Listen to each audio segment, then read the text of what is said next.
And we are alive. How's everybody doing tonight? My name is Anthony Brian Logan, and you're watching and/or listening to ABL Alive. Thank y'all for joining me tonight. You could be almost anywhere in the world, and you're right here with me live on the show, and I appreciate y'all for that. We got a whole lot going on all over the internets, all over mainstream media, social media, and I don't know where to start. First of all, blame the white man for me being late, but we got a lot of topics on deck. Of course, the ongoing issue with Israel. That's going to be going on forever, unfortunately. But there's a lot more happening with that as of late. We'll talk about that a little bit more a little bit later. Also, Will Smith, is he getting divorced? He should. I'm not even the kind of guy that would root for such a thing. But good grief, what are we going to do? We'll talk about that a little bit more a little bit later. Also, Steve Scalise has been nominated to be the Speaker of the House by the GOP, but he still faces a floor vote, and they have to get 217 votes to confirm him. Is it going to happen? Is it not going to happen? We'll talk about that a little bit more a little bit later. Also, Ebony Alert, in addition to Amber Alert and Silver Alert and Blue Alert and Indigenous Alert. Why not just have one alert system? We'll talk about that a little bit more a little bit later. Also, illegal aliens coming to the United States in droves. They're coming to your city, perhaps.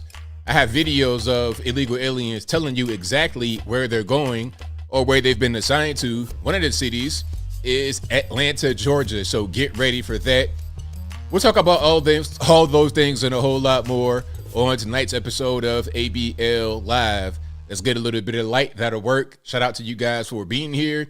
If you like what you're hearing so far, if you enjoy the content in general, please give the video a thumbs up, like the video, share the video, do all that good stuff. I apologize for coming on like first 48 witness. I'm not going to snitch on nobody tonight. I don't have any classified information, but we got full light. We are late, but we are here. I might not always come when you call, but I'm always on time. How about that? But we're going to get into a lot tonight. There's a whole lot happening. Oh, man, there's so much going on. So many videos I've not shown. So much we're going to get into. But first things first, shout out to you guys for watching the show, for retweeting, super chat, and whatever you're doing. I thank you because without you, there is no me. So thank you guys for being here. But also shout out to the sponsors. Shout out to patriotpost.us, your best source of news and information anywhere on these interwebs. Their link will be in the description box, or just go to the website, patriotpost.us. Tell them ABL sent you. Also, go to the merch website, ablmerch.com. That is ablmerch.com. We got the hats, t-shirts, stickers, hoodies, mugs, and more right there on the website. Again, ablmerch.com. Also, go to the regular website, anthonyblogan.com. That is ANTHONY, the letter B, LOGAN.com. Go to the front page of the website. You'll be able to find articles for each video that I produce. And in the articles, you'll find a more detailed description of what's happening. You'll find full videos and sources, and whatever else you need will be right there on the website. Again, anthonyblogan.com. Also, go to anthonyblogan.com/contact to find my email address, my snail mail address, my social media accounts, aside from YouTube, Facebook, Twitter, now known as X, Instagram. All that good stuff is right there on anthonyblogan.com/contact. And as I always say, and in every single stream, if you're ever wondering if you are conversing with me on the internets or not, just go to the contact page and see if the method of communication is listed. If you're speaking to an account or an email that says, I'm a Nigerian scammer, 007@hotmail.com, that might not be me. So please, please, please be aware. I will never speak to you about any kind of get rich quick scheme or anything like that. And if I ever speak to you about anything, it'll be through my official email, contact@anthonyblogan.com. And again, everything will be on the website, anthonyblogan.com and anthonyblogan.com/contact. Very simple. Now, we have a lot to get into tonight. There is a whole lot going on. And quite frankly, I don't know where to begin. We got to talk about Israel. We got to talk about a lot. There's so much happening. I think I kind of want to start with just a few videos that I have seen over the past few days. All right. I definitely want to get into that.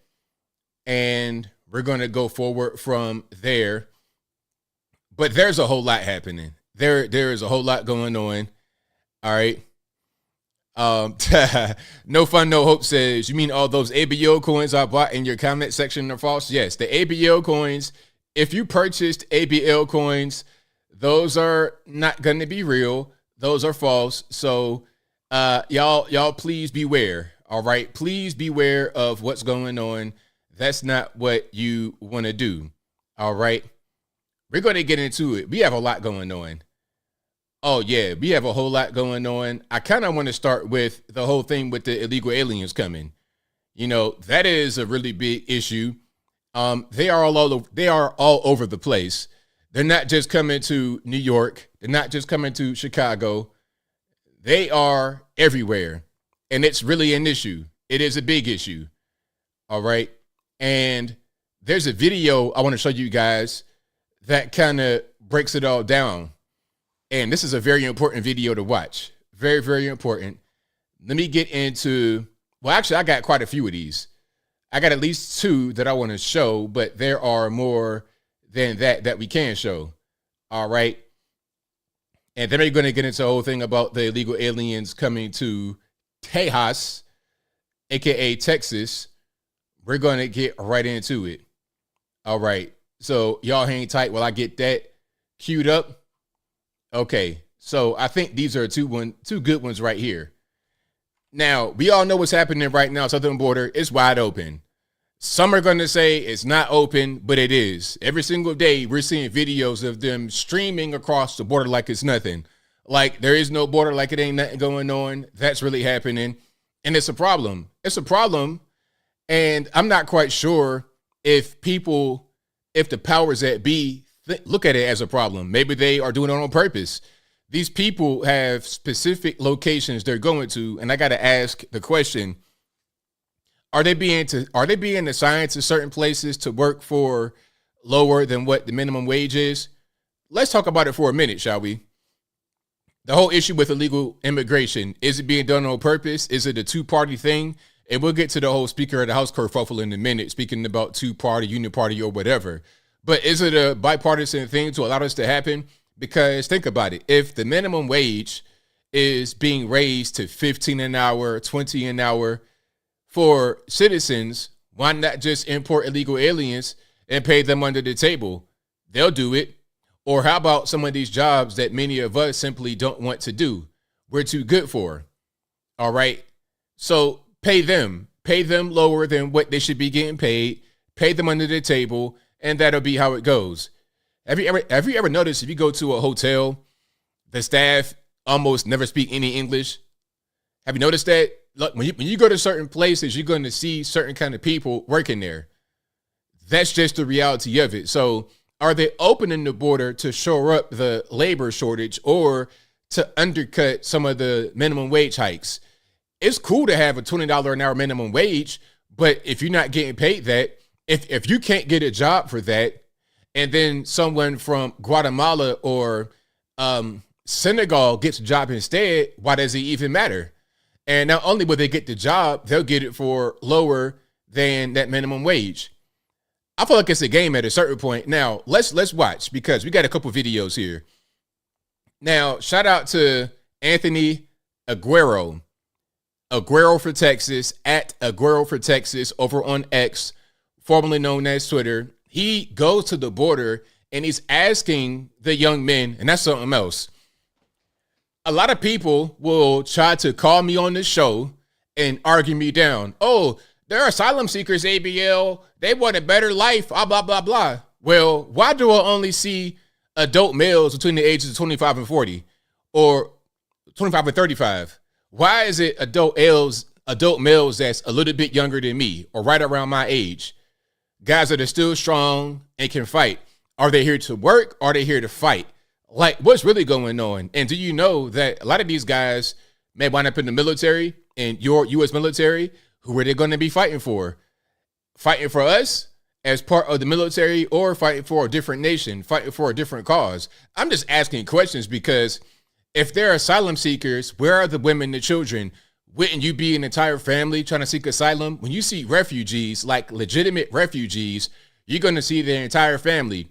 You're not just going to see young males. You're going to see young adult males. You're going to see children. You're going to see women. You're going to see the elderly.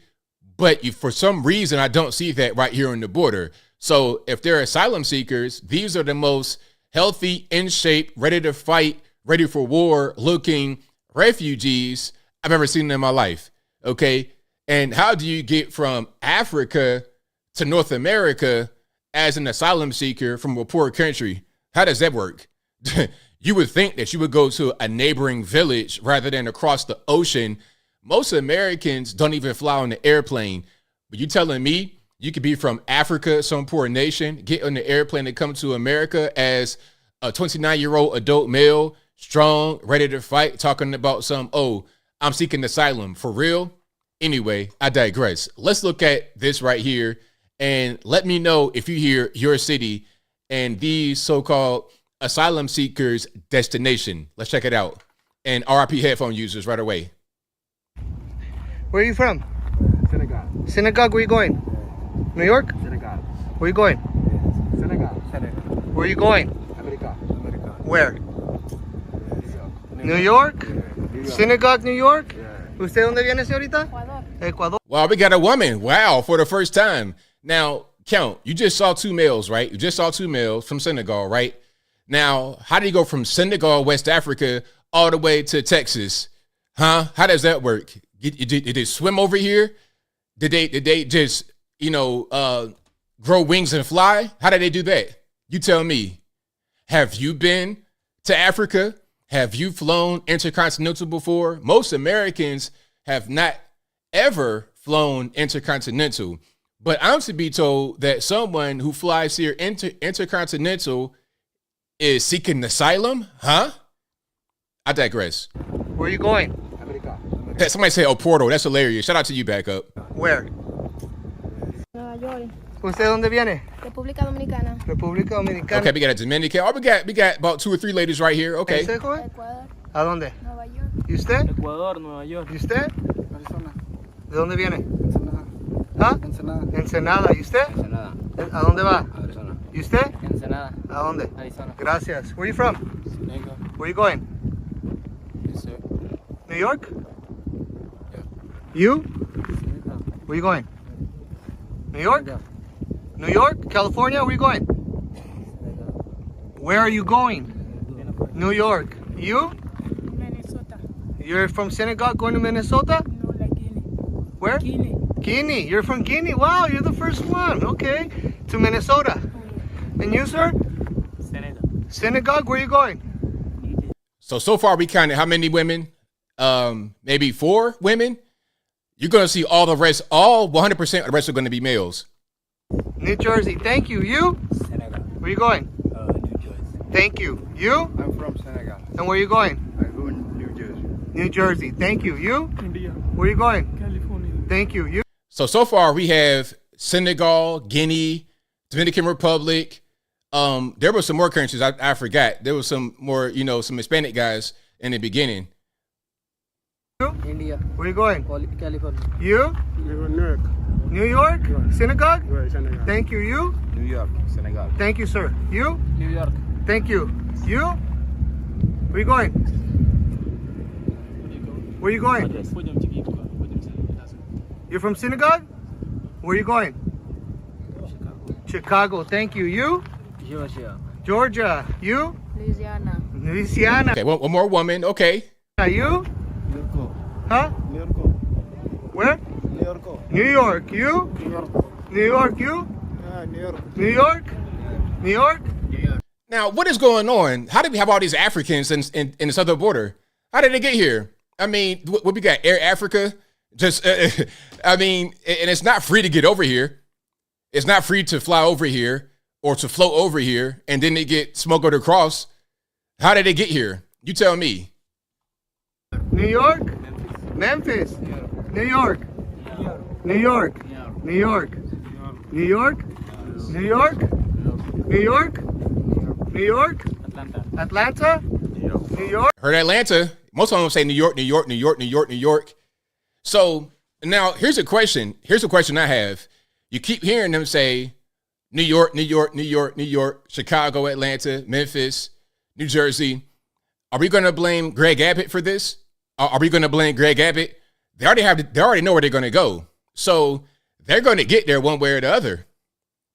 The best way to stop them from getting to where they want to go is to close the border.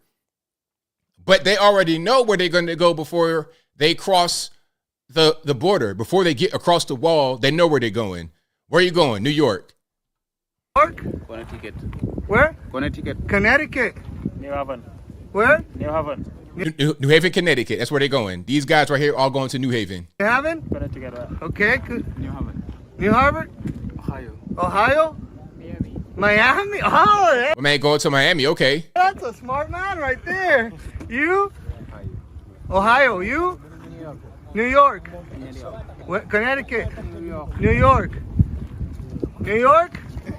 New York? New York? Where you going? New York? You? No New York? Where you going? Chicago? Okay. I mean, so if you're living in New York, you got to ask the question. You got to tell Eric Adams, okay, look, I understand what you're doing.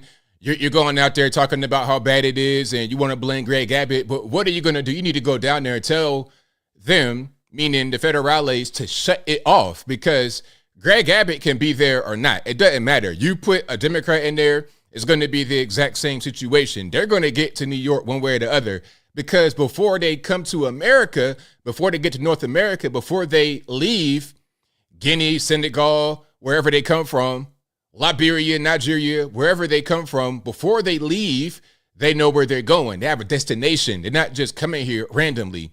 They have assignments, essentially. I'm going to X, Y, and Z place. So if you are in New York, these are going to be your new neighbors. Congratulations. Okay, you? New York, you? New York, you? New York, you? DC. DC, DC, okay. One going to DC. you? Manhattan. Where you going? Manhattan. Marathon, you? Where you going? So these are all Africans here. All 100% Africans. All Africans. Now I'm going to show you another one. I got another video. All Africans going to New York. And that's going to be every day. Every day. Now we got another one here. Oh. We got another one. This is the one that I showed on my video.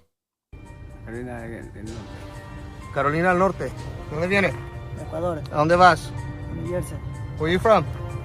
So my man back here, Oh. Carolina del Norte. North Carolina, ¿Dónde vienes? Ecuador. ¿A dónde vas? New Jersey. Where you from? New Jersey, Senegal, Synagogue? Where you going? New York? Where you from? You going to New York? Thank you. You? New York. Thank you. You? New York. Thank you. You? New York. Thank you. You? New York. New York?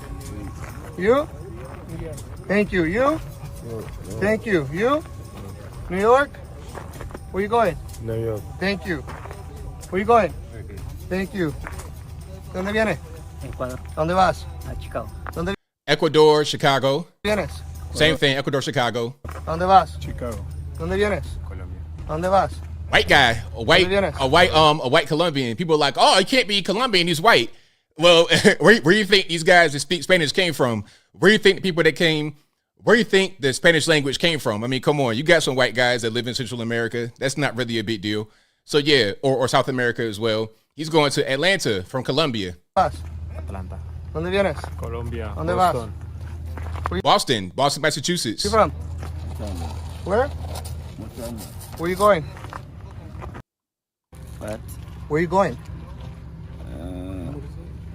No. This guy was going to Ohio. He might be on drugs though. Bari. Ohio. Ohio. Thank you. Where you from? Ohio. Thank you. You? Kansas. Kansas. You? From Syria. These guys are all from Syria. All Syrians. From Syria. You're from Syria too? Yeah. All of us. Okay. Okay. Where you going? Arkansas. Arkansas. You? Chicago. Chicago. Columbus. Arkansas, is that what he said? Did you hear that? Arkansas?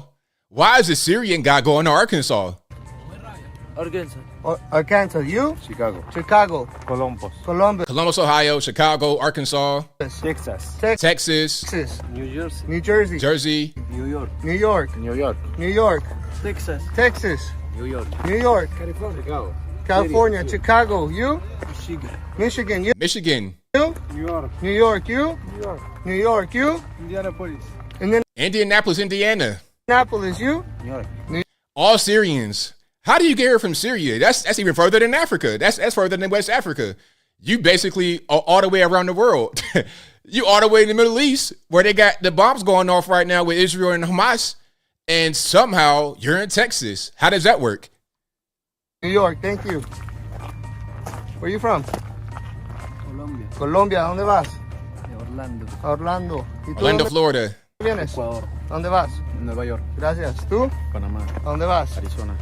¿Dónde vienes? Ecuador. ¿Dónde vas? Nueva York. ¿Dónde vienes? Ecuador. ¿Dónde vas? Nueva York. Apaga eso. So there you have it. That's what's going on at the border. And this one that you just saw, that particular video, 100% males. And the first one, you had a few females in there sprinkled in. You know, you might have seen 100 males. If I played the entire 5-minute video, it might have been 100 males with about 5 to 6 women. This video, 100% males between the ages of 25 and 35. Maybe closer to my age, closer to 40. But really 25 to 35. That's what's going on. And here's a great question from 007 Girl. She asks, who decides where they're going? That's a great question. Now, I'm not going to say that it's organized because I don't necessarily have evidence of that, but I would presume that they have their assignments before they leave their home country. And I would presume that they communicate with people here. Maybe they have relatives here. Maybe they have friends here. And they say, okay, come to this place, come to this place. Maybe there's jobs lined up for these people, because I saw that some of these individuals in Congress are trying to get them the ability to work, which they already do, but they want them to work above board, which probably won't happen because the whole point is to have them work under the table or for lower amounts of money. Santo Bartes says it's organized. Hey, man, Santo Bartes says it, you know, so it must be true. So, hey, it is what it is. All right. So be on the lookout. It's not just going to be New York. You heard pretty much 70% of them say New York. It ain't just going to be New York. It's going to be all over the country. You heard Indianapolis, Arkansas, Columbus, Ohio, random places. It's going to be right in your backyard. And what's happening down there will affect all of us at a certain point. It's going to affect everybody. All right.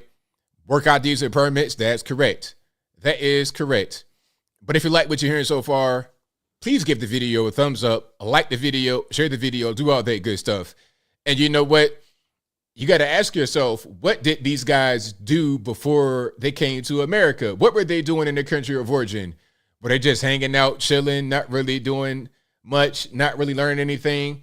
Or were these guys already kind of getting bad already? Like, what's going on? And I got a bunch of those videos, but again, follow Anthony Aguero. He has more, where he goes to the border and he's talking to these people and asking them. They come from all over the world. Some think it's just Mexicans. No. As you noticed, nobody that he spoke to came from Mexico. Did you notice that? Like, I'm going to say that one more time. In the videos I played probably about 8 minutes of video, 5 minutes of video. Nobody that he asked came from Mexico. Nobody. Africans, you had some Central Americans, some South Americans, but no Mexicans. Ecuador, Colombia, Venezuela, Senegal, Guinea, no Mexicans. But you're told that it's these poor Mexicans just coming across, wanting a better life, trying to escape poverty. I can't tell. I cannot tell. When you see New York and you see the migrants outside of these hotels, you're seeing 80% Africans, not Mexicans at all. So there you have it. Mexico is dealing with a border crisis because of what America is allowing. If America didn't allow this nonsense, then Mexico wouldn't be dealing with the issue. It's very simple. Yeah, we got people from India, where else? Syria, all over the world, not Mexico. Yep. Oh, they're coming to Virginia. One guy said DC, Michael Critchlow. One guy said DC, so you already know what that means. You know what that they're going straight to Herndon, aka Honduras. Oh yeah, they're coming straight to Northern Virginia. You already know what it is. They're not going to be in Washington DC proper. They're going to be in Maryland or Northern Virginia. Absolutely. Now they probably won't be coming to, our neck of the woods, Southern Virginia, but they will most certainly be in Northern Virginia, El Norte. They will be up there for sure. Oh, the Haitians, yeah, they already had their wave. The Haitians already came. They had a big wave. So that was the whole the whipping kerfuffle. Remember the whole whipping thing? We already kind of experienced that. And that whole thing was crazy. The whole whipping phenomenon is like, what are we talking about for real? So we talking about horse reins are the equivalent to whips? Like, is that what's going on? What in the world's happening? But if you like what you're hearing so far, please give the video a thumbs up, like the video, share the video, do all of that good stuff. That'll help me out tremendously. Yeah, it's a whole big crazy mess out here. Now, where are we going to go next? There's so much I want to talk about. So much. I kind of want to get to Steve Scalise. Let's go to Steve Scalise, because I want to get to Will Smith and Israel and whatnot a little bit later. So Steve Scalise may become the next Speaker of the House. Now, there was an internal GOP vote. So the vote was between Steve Scalise and Jim Jordan. Now, do you think that's a good selection to pick from, or should there have been other guys up for nomination? A lot of you guys said Byron Donalds.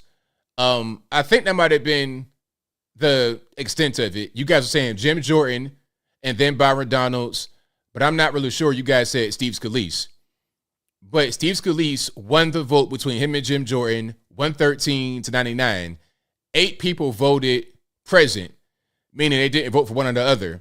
Now, I don't know who voted for who, or if the same 8 who did not vote for Kevin McCarthy and got him ousted also voted not present. I don't really know what happened.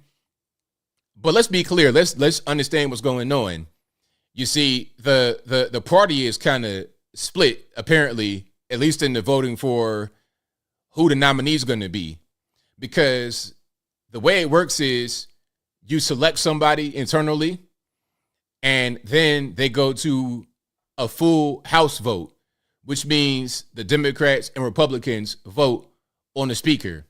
Now, we know all Democrats are going to oppose whoever the GOP pick is. It would not make any sense for them to select somebody, because even if that person may help them, it'll make the Democratic Party weak, because you're assisting them in what they want to do. What they want to have is us figure it out on our own, not give them any assistance, not give them any kind of way out. So, for example, if some Democrats wanted to vote for, let's say, Kevin McCarthy or anybody else that some in the GOP may not like, they're not going to do it, because they're not trying to give us any assistance at all, point blank, period, even if it helps them. Because when you playing chess like that, it goes against the whole game you're trying to play. You're trying to play to win the entire game, not just one move. You see, if you make that move that you think is going to help you right at that moment, but you can see if you do 2 or 3 moves from that, you'll lose. It doesn't make any sense to do it. So they're not going to help us. So no Democrats are going to vote for the GOP nominee for the speaker, period. Now, that means we got to have 217 of the 221 Republicans vote for this person for them to become the speaker. So that means just 5 Republicans can derail it. That's all it takes. All it took was 8 to get Kevin McCarthy out. 8 Republicans, that is, because we're not counting the Democrats, because they're not going to vote for us at all. All it took was 8 Republicans to get Kevin McCarthy out. One guy to put the motion forward, Matt Gaetz, 8 to get him out. All it would take is 5 to disrupt the whole voting process. And you know the way it works with the voting, you vote, you keep having rounds of voting until you get a speaker. That's just what it is. And it took Kevin McCarthy 15 rounds of voting to finally become the speaker, only to get ousted 9 months later. So who are we going to get? Is it going to be Steve Scalise? That's going to be the nominee. Some of you guys may want Jim Jordan. Some guys may want Byron Donalds. Steve Scalise won the nomination, but they've not had the vote yet, I don't think, meaning the full House vote. So what'll happen is they'll put Steve Scalise forward on the House, and then Democrats, Republicans will vote. Democrats are all going to vote against him, and we got to have pretty much everybody, 217 out of 221 Republicans, to vote for him to be confirmed as next Speaker of the House. That's how it's going to work. So here's the question. Is he going to be able to make it? Should it be someone else? I can't really call it. I think that it doesn't really make a difference. I think Steve Scalise is pretty solid, and so is Jim Jordan, and so is Byron Donalds. And quite frankly, they should have kept Kevin McCarthy in there, because I'm not really sure what Steve Scalise can do that Kevin McCarthy can't. And then here's something else. Understand this. Steve Scalise did not vote to remove Kevin McCarthy. Neither did Jim Jordan. And as a matter of fact, Jim Jordan gave Kevin McCarthy an endorsement, said that he likes Kevin McCarthy.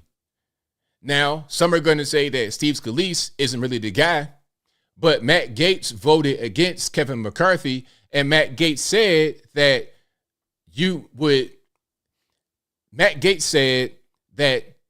Steve Scalise would be a great Speaker of the House. Matter of fact, hold on. I'm going to play that right quick.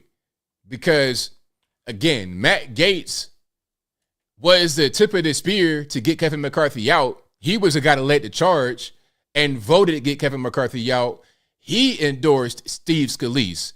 So to you guys that say, oh, we just getting more of the uniparty, all this, that, and the third, well, your man Matt Gaetz said that he likes them. So we got an issue. Same thing with Jim Jordan. Jim Jordan, if you guys want Jim Jordan did not vote for Kevin McCarthy to get out. And he also endorsed Kevin McCarthy, said he's a good guy. He stands by him. So if you have a guy who supports the guy that you don't support, why would you want him to be the speaker? If the guy who is endorsed by the guy that got the guy you don't like out says the guy you want to get in is a good guy, then why would you not vote for him? Hold on. Let me just play the video right quick, because I just want to be crystal clear with what I'm saying here. And if you like what you're hearing so far, please give the video a thumbs up. Oh, one more thing about Steve Scalise. He has cancer. Somebody said it, multiple myeloma. Is that correct or incorrect? I'm not really sure, but he has a blood cancer. And they say it's very treatable, but I mean, look, and if I'm off base, if you disagree, y'all please let me know. But I'm not quite sure that I want the third in line of succession to have cancer before I vote for him. Again, they say it's very treatable. He can recover, but it's cancer. And how old is Steve Scalise anyway? He's got to be in his 60s. Let me see. He is, not that old, 58 years old. So he's not super old, but it's cancer. So let's watch this right here. Let's get to pre-COVID levels on spending, because we can't just keep writing blank checks. You know, this idea all week you're hearing from Democrats, all they want to talk about is how much more money to spend, as if there's money sitting in a piggy bank. So he's from Louisiana's 1st Congressional District. Now, he's the House Majority Leader and the top-ranking House Republican. So let's let that be known. We'll keep on going. There's more details about Steve Scalise we're going to see in a minute. All right. And he entered the speakership race on October the 4th.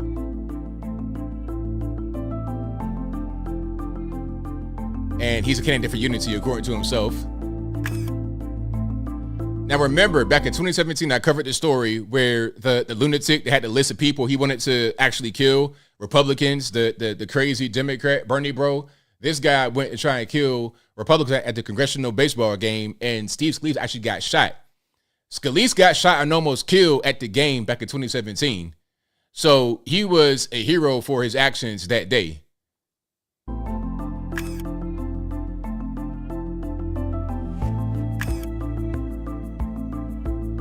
And he came back 4 months later.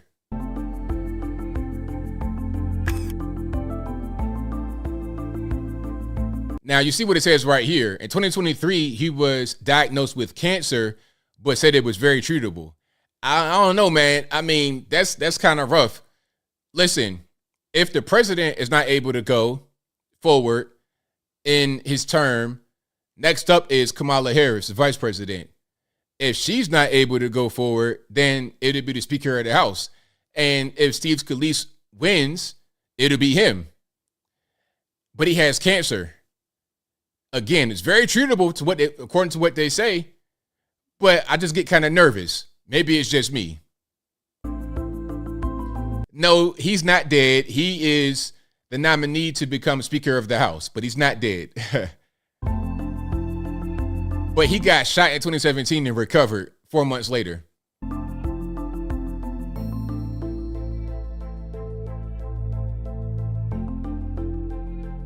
Now, Matt Gaetz, look at this.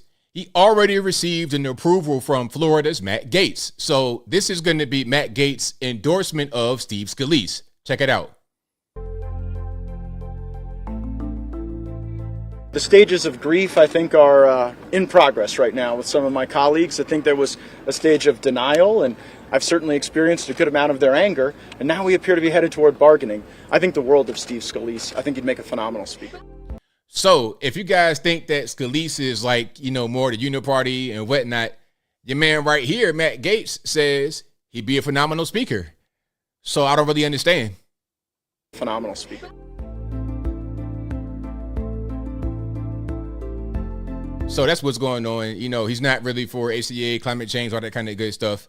So that's your man, Steve Scalise. Now, again, he is the Republican, the nominee for Speaker of the House, because Republicans have the majority in the House by a slim margin. Okay, it's 221 Republicans to 11 or 12 Democrats. Slim margin, less than 10 votes. And they got to get 217. Normally, they have to get 218, but because there are 2 vacant seats in the House, the margin is now 217. That is the magic number. Again, just 5 Republicans can derail it, because we know that all the Democrats are going to vote against whoever the nominee is. It don't matter. It don't matter who the nominee is. If the Republicans put him forward, they are not going to vote for him, unless the Republicans put forward somebody from the left, which would not happen because that's not how that works. But that's what's happening. So undecided, there were 8 undecideds, or people that voted present. Now we have some issues with this already. People are starting to say they're not going to do it. Nancy Mace, who I'm not a fan of, and I'm going to tell you why I'm not a fan of Nancy Mace in just a minute.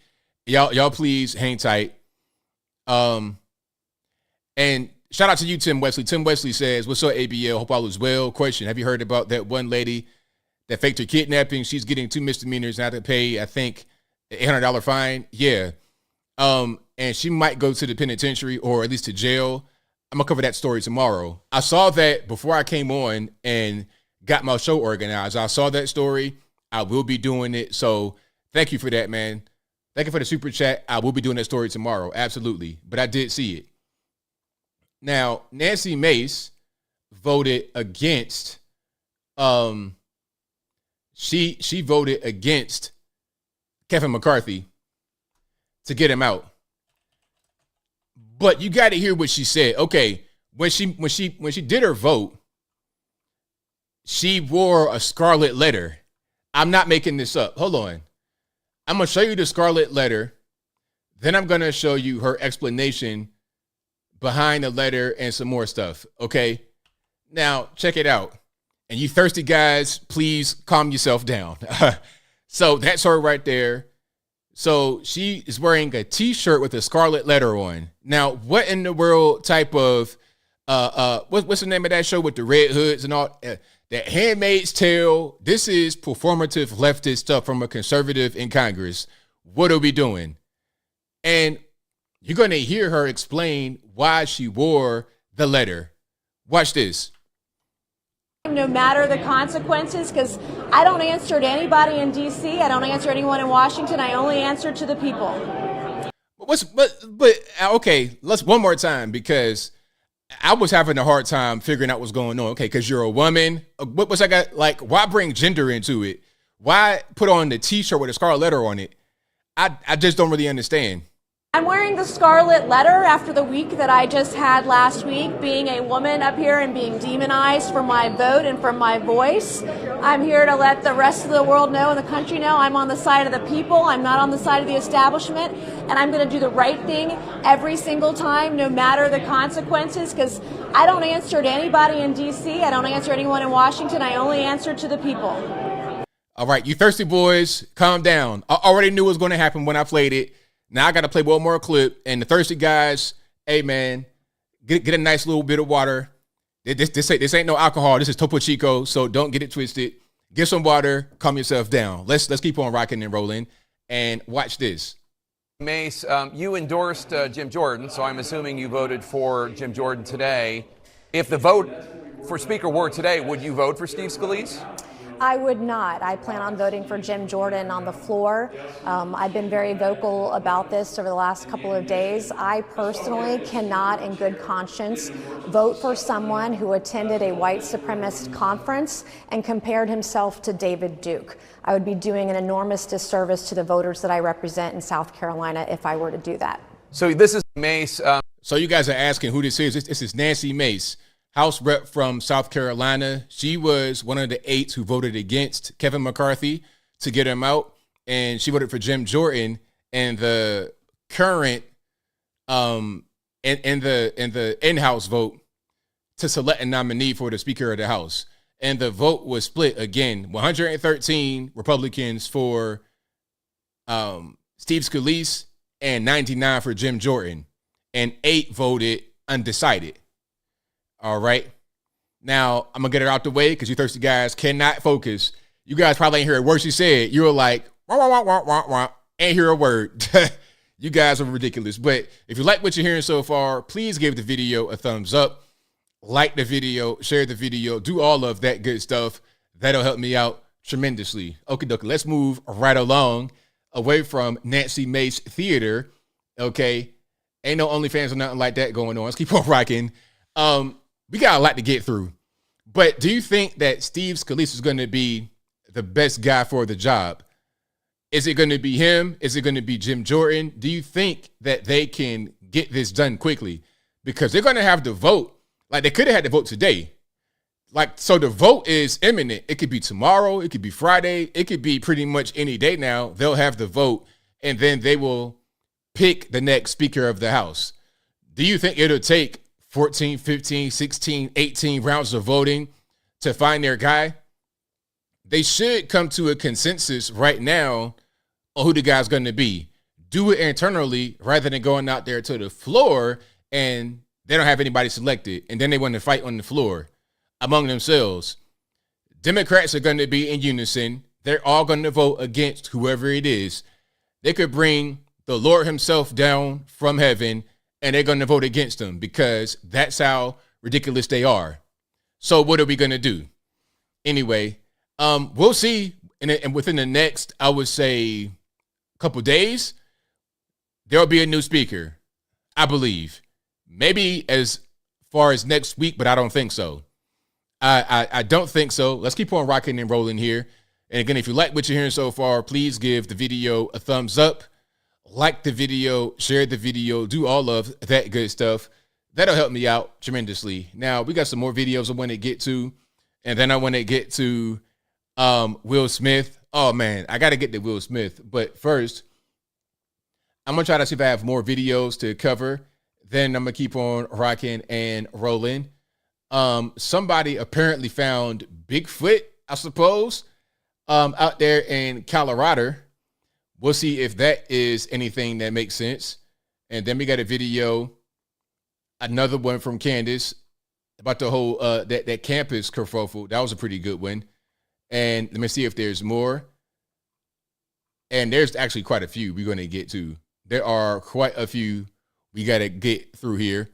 Oh, yeah, Will Smith. I mean, that whole situation, I got to cover it.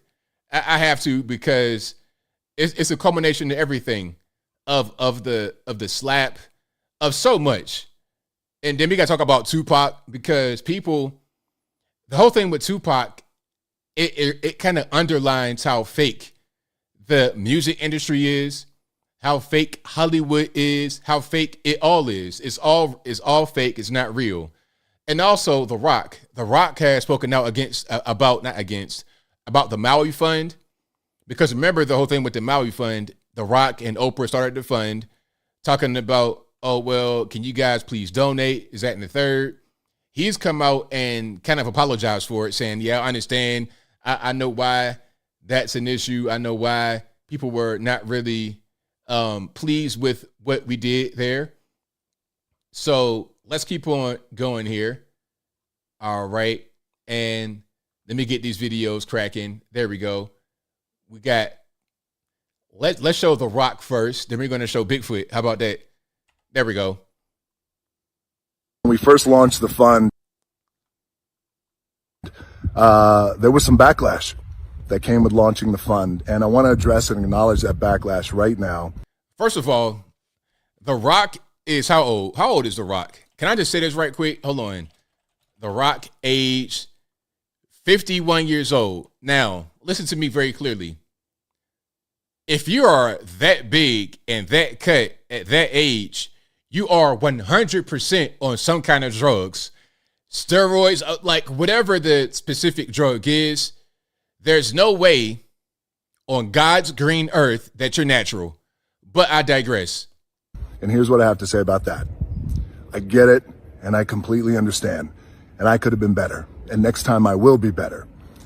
And I understand, money ain't falling out of the sky and it's not growing on trees.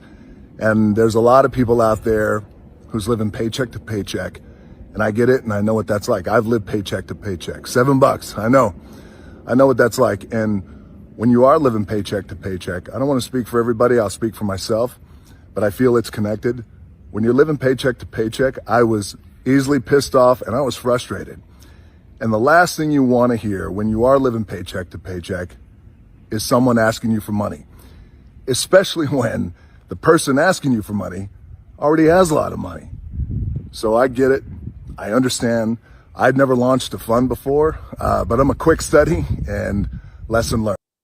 So there you go. He understands why people were upset, because it's like, hey, man, the American people are struggling. Our money, the inflation is crazy. We don't really have it to give like that.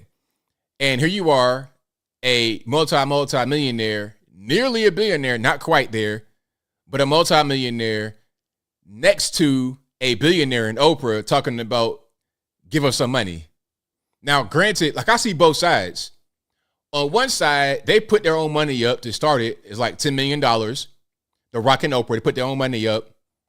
And the whole point was to get money into the hands of people directly. I understand. But you probably would have been better off just giving the money directly and not starting the fund, because why would you ask me for money when I don't have it? It's just, people not really feeling it too tough, especially when our taxpayer money is being looted and given to foreign countries like Ukraine, etc. That's a problem. So I see both sides of the equation. I see why he probably didn't understand that it would cause a backlash, but I see the backlash as well. I see both sides of it. All right. And to you guys talking about he is just DNA big like that, come on, man. Like, I'm black, just like he black. He's Samoan, but Samoans are just big. They're not cut like that, So no. I got a certain kind of DNA as well. Like, I'm going to look kind of like muscular and lean when I get to be old. But for you, like, there's nobody on earth that can be big, like almost 300 pounds and cut 5% body fat at 50 years old without any kind of drugs. It's impossible to do that natural. There's no way. At least testosterone, bare minimum. And you're gonna need more than that. It's not possible to have that kind of physique at that age with totally natural. DNA don't do that at all. DNA does not do that. All right. Yeah, he did steal my glasses. That's right, Cyber Chick. Stole my glasses. Still in my whole style, right? Still in my whole style. Find me a guy at 50 years old, 300 pounds, 5% body fat, natural. Come on, be for real. Ain't no way. And the thing about it is, when you saw The Rock when he was on WWF, he looked different. As he got older, he got more cut and more lean. Like, come on, let's cut it out. Vitamins. Vitamins ain't doing that. Vitamins are not doing that. You could be athletic and strong, but that big and that cut at that age, no. No way, Jose. All right. Just like a lot of these actors and actresses shedding a bunch of body weight real quickly, talking about, oh, I'm not on no Ozempic, I'm not on Wegovy, I'm not on any kind of diuretic, sweating crazy, facial canal melted, but different story, I digress. Yeah, exactly. Barry Bonds, Jose Canseco, Mark McGwire, these guys hitting home runs into the water every single game, talking about, oh, I'm natural. For real, Barry Bonds looked like Kevin Durant, 7 foot tall and 100 pounds, skin and bones. And then 2 years later, he's looking like he eats steroids for a living and hitting the craziest home runs ever. I mean, come on. Anyway. Oh yeah, I know 420 Slayer. Look, all the wrestlers back then, especially in the 80s, were not clean. Ultimate Warrior, Hogan, Randy Savage, Chris Benoit, all these guys were on the juice. The Rock wasn't on it as much. You could tell he got on it later, like once he got to Hollywood. You could tell, 100%. But I digress. I ain't talking about wrestler physiques too much because we can talk about it all day long. All right, now here's Bigfoot, apparently, allegedly. It's an elusive creature. Now, I don't believe this, and it's kind of hard to see, but it's right here in the center of the screen. So follow my cursor right here to the center. All right, just squat it down. Yeah, let me see your camera. I'll do it.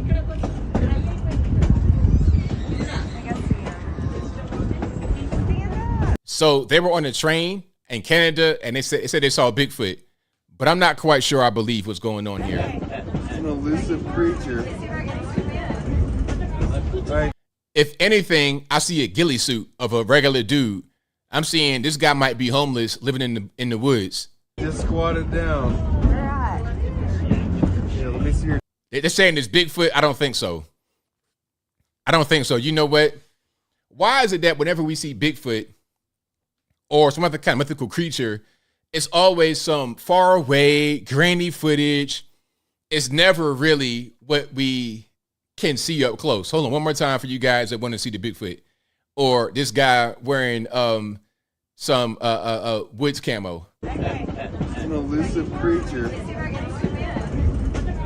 All right, just squat it down. Yeah, let me see your camera. I'll do it. I can't zoom.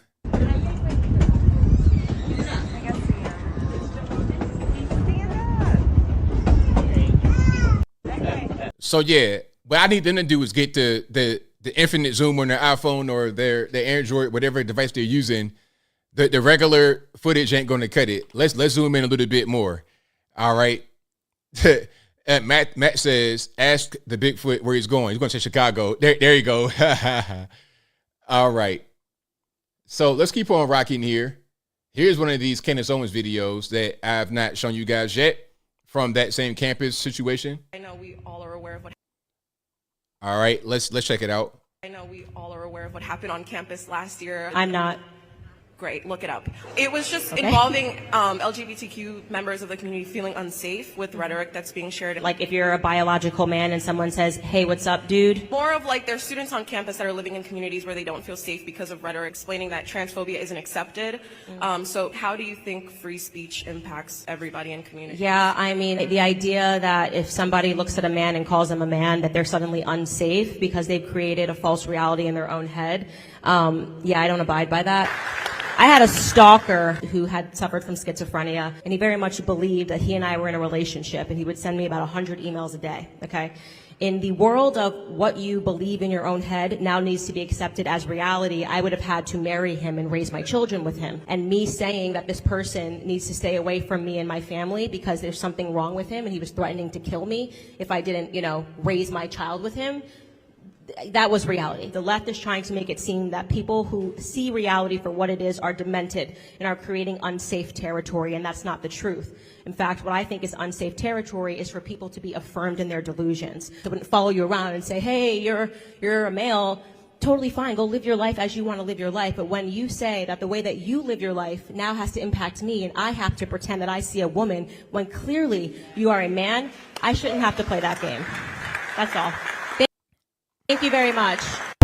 Very, very simple. It's like, look, you have your own vision of what you think you are. Whatever you think you are, okay, that's your business. You could think anything. You have the right to think what you want. Your thoughts are your thoughts.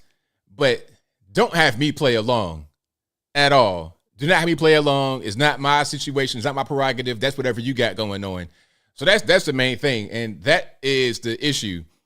It's like, if you got kids or nephews, nieces, and they want to play, imagine it with like tea time or something with you, and you play along, that's your kids or whatever. But I'm not playing tea time with no grown 6'4", 200-something pound male. I'm not playing tea time with you, sir. I need you to get out of the women's restroom before you get stomped in the wine. How about that? How about that? I'm not playing along with you, sir.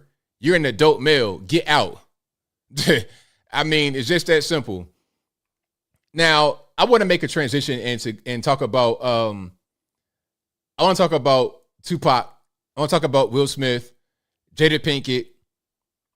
Now, let's talk Tupac first. Let's talk about how Tupac was. And the reason why I'm going to do this right now is because I want you guys to see how fake Hollywood is, how it's all smoke and mirrors. Because a lot of you guys, I'm going to play a video for you guys that you probably have not seen before. Maybe you have, maybe you haven't. But when I tell you, when I say Tupac, you may think about one particular image, but I'm going to show you something else. All right? You may think about, okay, matter of fact, this is great. Now, we all know Tupac. I did a video about him recently. He got killed in 1996. Jada Pinkett was in love with Tupac, in love with this guy. And she's still in love with this man who's been dead for 27 years. Some of you guys watching this video are younger than Tupac's death anniversary. Okay? He's been gone since 1996, but Jada is in love with him. Let's be clear. This right here, she posted.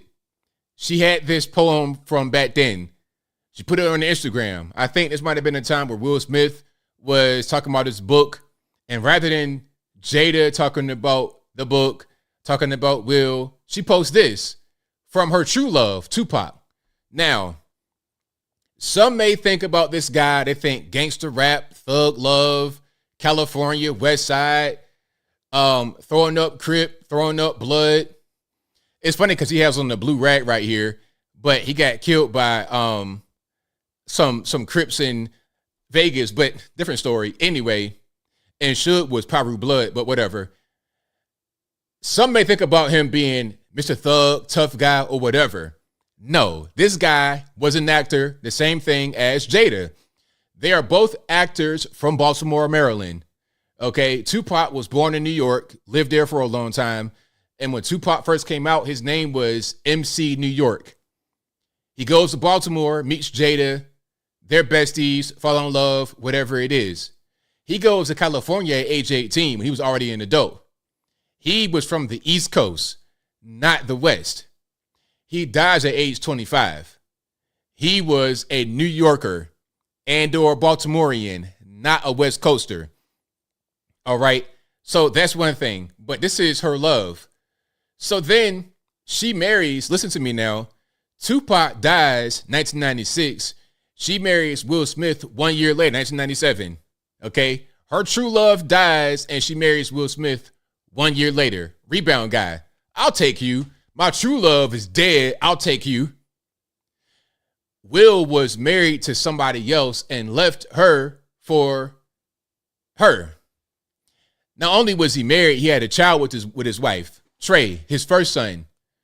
Because Will does not have just the 2 kids, Jaden and Willow. He has 3. One from his first marriage. He left her to be with her. The biggest mistake of his life. Now, let's go to Tupac, shall we? Let's go to Tupac because I'm gonna show you a video of Tupac of what he was really like at age 18, 19, or right around then. Like, this is not fake. This is a real video from a documentary about Tupac. Watch this. at work, I can't hold a job. I just quit my job today, actually, because I wanted to come and do this, and they wouldn't let me. Life, West Side, gangbanging, cripping, blunting, for real? That don't really match, do it? So they were making me work in a freezer. And I'm really not one to be disrespected, and I felt like that was disrespectful because I asked to go, you know. So I quit. And wait a minute, are we buffering? Oh, see, now they don't want me to play that, huh? They don't want me to play that. Okay, I think we good now. Let's keep on rolling. Like at work, I can't hold a job. I just quit my job today, actually, because I wanted to come and do this, and they wouldn't let. Wow, really? Okay. Word, okay, I see what's going on. I think that they're trying to stop the video from playing. All right, Will Smith. Hey, look, Will, I see you, Will Smith. I see you, Will. Wow, that's crazy. All right, wait a minute. I'm going to try to turn the sound down, and then I'm going to play it again. And let's see if it works. Matter of fact, I'm going to play it one more time because I'm going to tell you what I'm going to tell you what I noticed on my end. On my end, I can see my speed that I'm streaming. And then when I play that video, it goes to 0. So it stops me from streaming. It does not stop the stream, but it stops the active flow of data. Let's try it one more time to see if it does it again. And I'm gonna keep an eye on it. So let's keep on. But you see what's going on right here, right? You see kind of what's happening.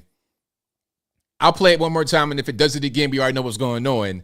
The federales are watching. Will Smith's watching. They don't want me to show you the real Tupac, the actor, the guy that was raised by a single mom, the kind of soft guy, came from Baltimore, you know, the ballerina. They don't want you to see that. One more time. Let's try it. Freezer. And I'm really not one to be disrespected, and I felt like that was disrespectful because I asked to go, you know. So I quit, and he told me I couldn't quit. And that even made me hyper. I'm arrogant. So when he told me I couldn't quit and we had all these customers, I chose that time to jump on a soapbox. Okay, let's pause right here. Okay, we're doing pretty good. We're not getting throttle or anything. We're good money. So this is Tupac at age 18, 19. Remember, he died at age 25. So this was not too far from when he actually was doing all the music videos and stuff like that. He was an actor, 100%. Grab my leather jacket, light a cigarette in front of him, smoke, and leave in the middle of a rush. So that was natural high. That's arrogance at the top. That's I think I'm most like my mother, and she likes it. She'll see it in me and know it. Like. So there you have it. That's the real Tupac Shakur right there. Okie dokie. So when you see a Jada loving Tupac, you got to understand who she loved for real. She loved the more feminine and soft guy, which is why Will Smith is kind of attractive to her because she kind of is in that he's kind of in that same wheelhouse. And Jada really is kind of bulldaggery, kind of a lesbian, keeping it all the way real. She has kids, but I mean, that means nothing. I don't know plenty of women that claim to be lesbian that have children. So that really means nothing. It's gay guys that got kids too. It really doesn't mean anything. What I'm saying is this is kind of the background of what's going on. All right. The guy you think about, the thug and no. The tattoos, all that kind of stuff. He was a method actor. Let me tell you what happened. He played a character in the movie called Juice, and the character was named Bishop. Now, Bishop was a killer. Bishop was the villain.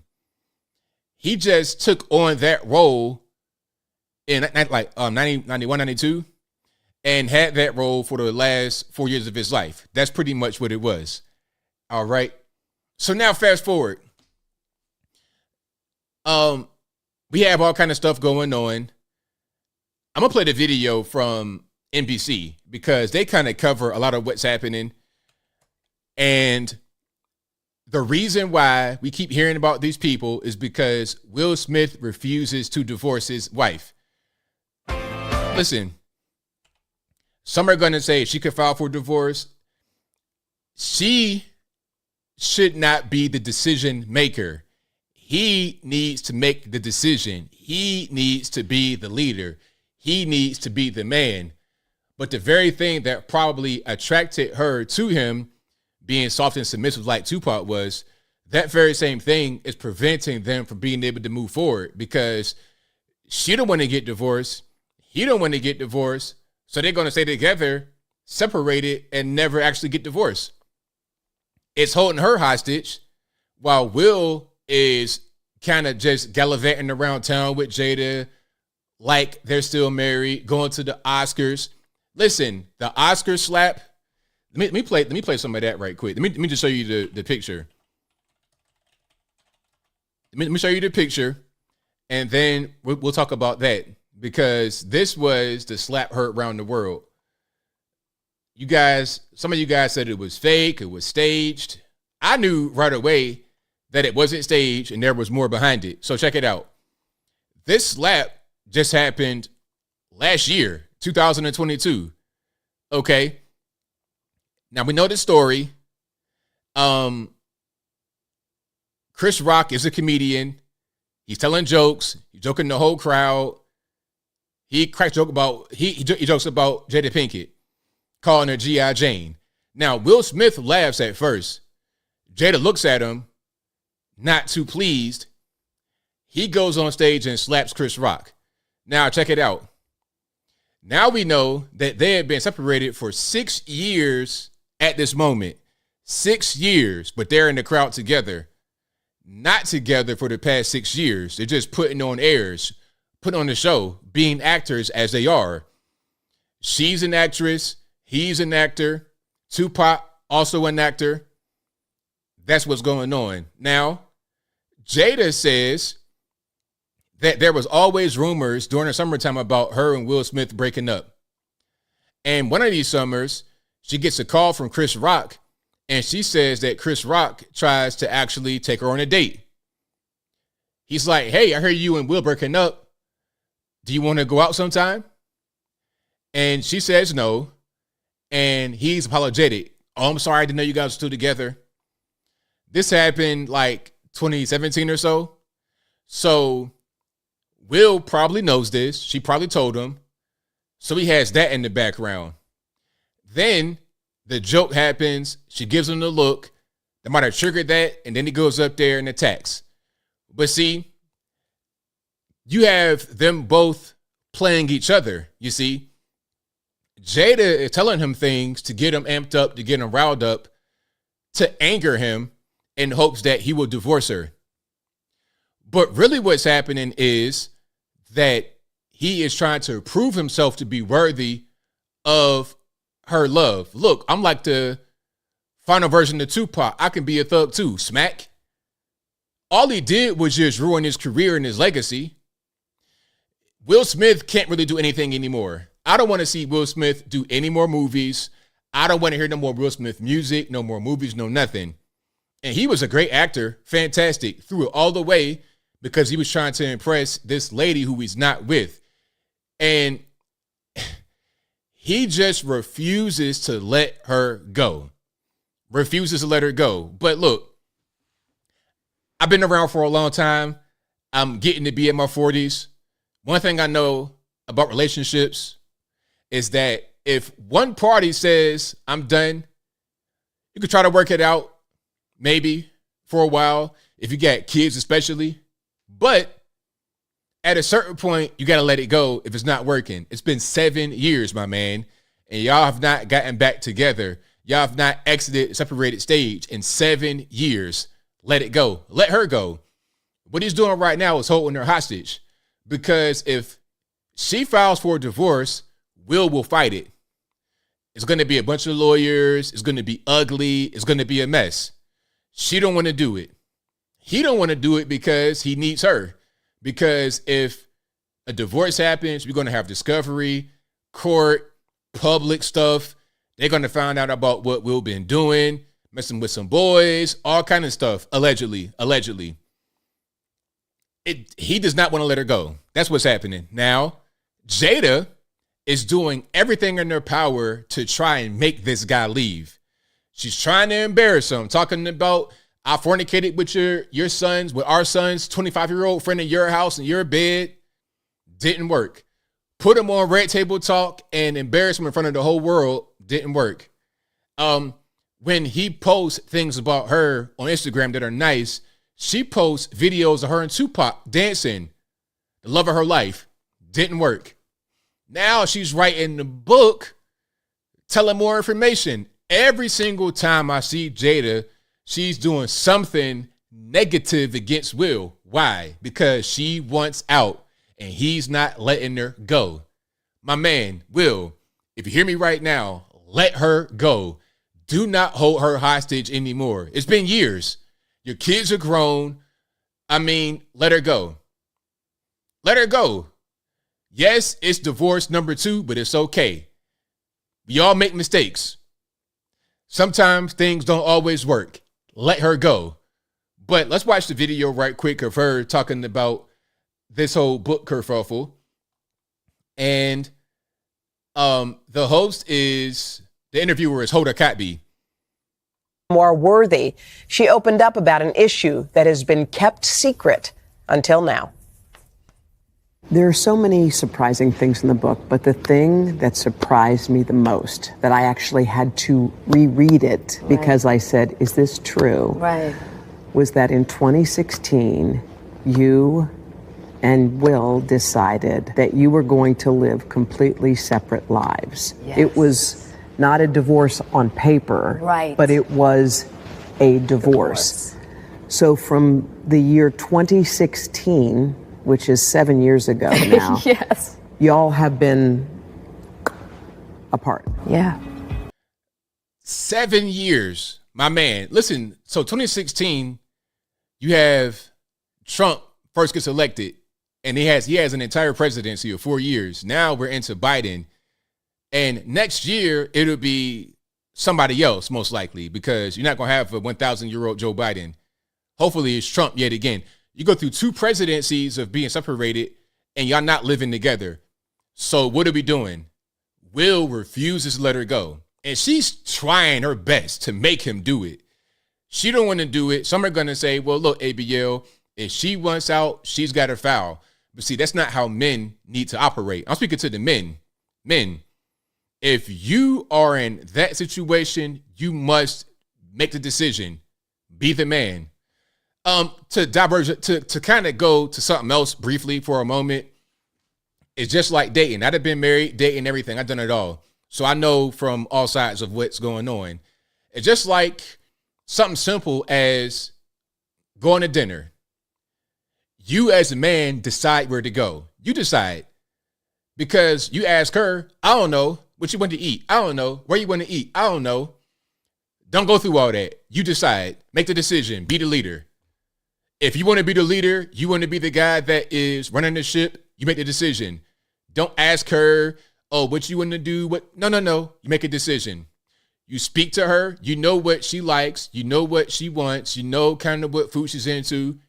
You make the call. Decide. Same thing with this. She's telling you, hey, I want out. You decide. You make the call. You be the leader. If you're making her make the decisions and make the, you just not being the leader.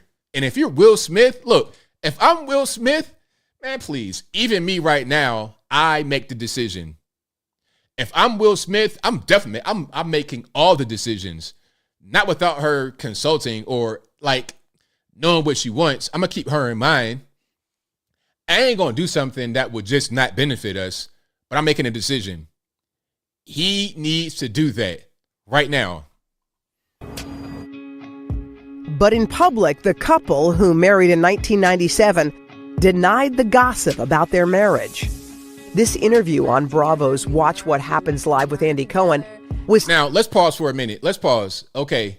So, do you see who's right here next to her, Jada Pinkett? That's Queen Latifah. Queen Latifah, okay. So, remember I told you that I believe that Jada is a lesbian.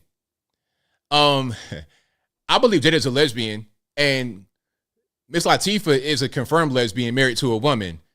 Now, they have history together. Didn't they kiss in the movie Set It Off? I'm sure they did. I think that was Jada and Queen Latifah in the movie Set It Off. I think they may have been dating right here at this moment. And I'm going to tell you why. Let's run this clip. Cohen was taped a year after Will and Jada separated. So how long have you guys been together? 23 years. Wow. That's amazing. How do you keep it hot? How do I keep it hot? Maybe I don't know. I mean, I'm baffled, really. Yeah, right. Over the next several years, Jada and Will kept up the appearance of a committed married couple. They even faced a scandal when Jada had what she called an entanglement with a family. So I gotta say what was going on. It was not Jada she kissed. It was some other lady in the movie. It was not Jada that she kissed, but she was in the movie with her, but it was not her that she kissed. Family friend. Neither let the public know. Now, okay, see the picture right here with August Alsina? That's the young boy that she had the affair with. That's her son's friend. Okay, now let's pause right there, and then let's look at a different picture. That picture is cropped. That picture is cropped because they don't want us to put two and two together. All right. Now I'm gonna show you the full picture. Let's watch this. All right. Now, guess who's gonna be? Hold on. Guess who is in the picture? Entanglement. Wait a minute. Here we go. So now look at here. Queen Latifah right there in the picture with her and August Alsina. We got a throuple going on, little love triangle going on. What's happening? Y'all let me know what's going on. Hollywood is a crazy place. It's a crazy place. It really is. And this is why people, they should not look toward celebrities or Instagram or anything like that, because what you see is not what you see. It's not quite that way. It is not quite that way. All right. Hold on. Matter of fact, I'm seeing something else here. Hold on. I think people will love it. Okay. Yeah, so I got a video of August Alsina. Okay. Now I'm seeing the video of August Alsina kissing Queen Latifah. That's like, I'm telling you, man, these people are crazy. If they were all together, I wouldn't be surprised. See, look, watch. Here you go. See? People will love it. See, man, look. These people are crazy. I'm going down a rabbit hole, so let's not do that right now. I'm gonna get right back to the video and keep on moving. And if you like what you're hearing so far, please give the video a thumbs up.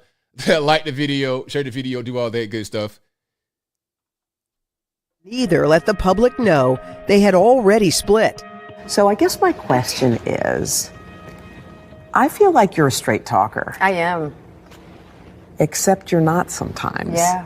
So why do that? Like, what was the reason? I think just not being ready yet. Still trying to figure out between the two of us how to be in partnership, right?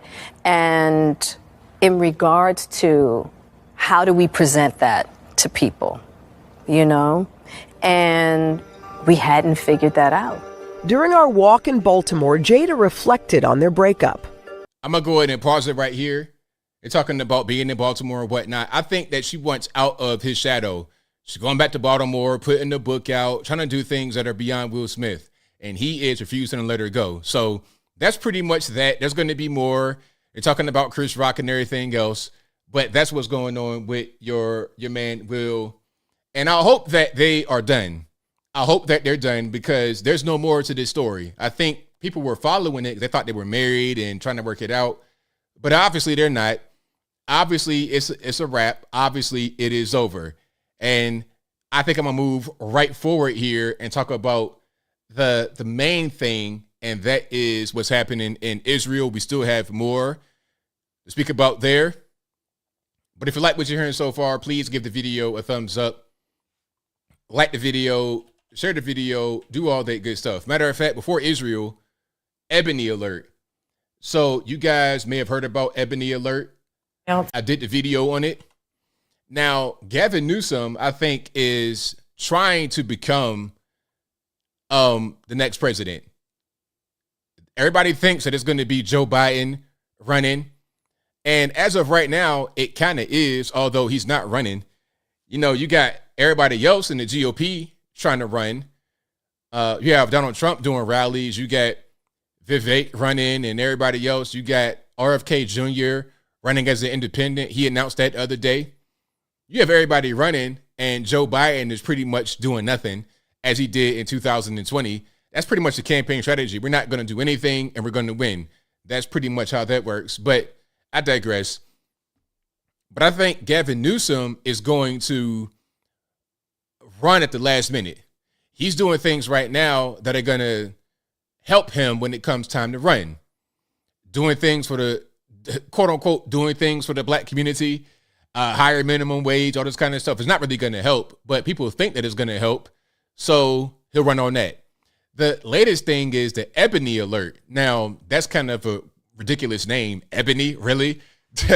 That's a little different, but it's supposed to be so you will be notified if a black woman under the age of 25 and or children go missing. Now, as I said in my video, it's not for you, black man, not for you.